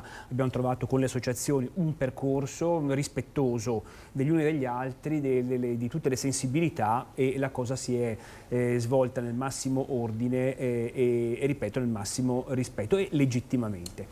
Quanto a Treviso, che sia città inclusiva, io penso di sì. Dico anche un'altra cosa, forse non sarà politicamente corretta, io penso che i cittadini trevigiani sono molto più avanti probabilmente anche della classe politica, che magari a volte ha delle resistenze su questo. Io penso che i diritti siano diritti che tutti hanno il diritto, e non è un bisticcio di parole, ma di poter esprimere e di esercitare, e che chi fa politica, che ha delle responsabilità politiche, debba garantire le condizioni perché vengano effettivamente rivendicati ed esercitati. Da oltre Tevere a oltre Sile il passo è brevissimo. Il passo è brevissimo. Se permetti, a corredo di quello che diceva giustamente Roberto, pensiamo anche ai bambini, perché i casi di un mese fa hanno visto proprio il problema, no, di questi genitori con i ragazzi, quindi sempre salvare i ragazzi. Ultimissima battuta a Grigoletto, la domanda proprio quella canonica, non posso esimermi dal non farla. Tranquillo, nel caso allora, poniamo il caso, ballottaggio fra i due candidati sindaci di centrodestra e centrosinistra. Una delle ipotesi sul tavolo, cosa fa Italia Viva Azione? Perché in questo dibattito l'ho sentita quasi più vicina a Schiavon che a Scortegagna e Modolo. No, beh, ma con Scortegagna sono vicinissimo, perché sui temi ambientali voglio dire che li condivido in pieno. Magari abbiamo modalità forse di approccio diverse, noi più riformisti, loro più radicali, però sui temi ci siamo. Sulla questione politica, anzi sarei per le battaglie da fare insieme. Sulla questione politica io l'ho detto anche l'altro giorno, e il sindaco Conte proprio qui da voi ad Antenna 3 si era un po' risentito della mia posizione, ma voglio dire è sempre stata chiara quella del terzo polo. Siamo alternativi sia al centrodestra che al centrosinistra. Noi siamo nati e abbiamo fatto questa proposta per offrire questa terza possibilità. Saremo coerenti, e quindi se ci sarà il ballottaggio noi non saremo, cioè ci sarà il ballottaggio, dipende con chi ci sarà il ballottaggio, perché il ballottaggio sarà con noi e con il centrodestra o con noi e con il centrosinistra, c'è anche questo da considerare, ma in ogni caso, ecco, se la domanda è vi allerete con uno o con l'altro, noi manterremo la nostra posizione di equidistanza. Equidistanti quindi fino alla fine, insomma. Sì, non avrebbe altrimenti avuto senso questa iniziativa, questa proposta elettorale che facciamo ai cittadini trevigiani. Grazie Roberto Grigoletto per la chiarezza, grazie Cristian Schiavon, Lega, Isabella Scortegagna, Europa Verde, Alessandro Modolo, Unione Popolare. In bocca al lupo a tutti e quattro, buon rush finale, questi 10 giorni saranno sicuramente concitati un po' per tutti, quindi grazie davvero per il vostro tempo. Allora, noi siamo alle battute conclusive, sapete già qual è il fatto del giorno, il massacro di Paese, ci sono tutti gli aggiornamenti dalla procura, quindi il killer che avrebbe agito perché mosso dall'idea di un complotto ordito nei suoi confronti da fratello e cognata. Staremo a vedere se ci saranno altre dichiarazioni in giornata nelle procedure ovviamente legali e processuali, nelle procedure di giustizia. Un fatto particolarmente cruento, ovviamente sarà uno dei fatti principali che vi racconteremo, sul quale vi aggiorneremo questa sera a partire dalle 18:30 con l'edizione regionale dei nostri telegiornali, alle 19 con l'edizione di Venezia, 19:30 Treviso con Belluno. È davvero tutto per questa prima edizione, grazie alla regia, grazie a Simone Merlo e Alberto Pivetta, grazie a tutti voi per la cortese attenzione e buon pomeriggio.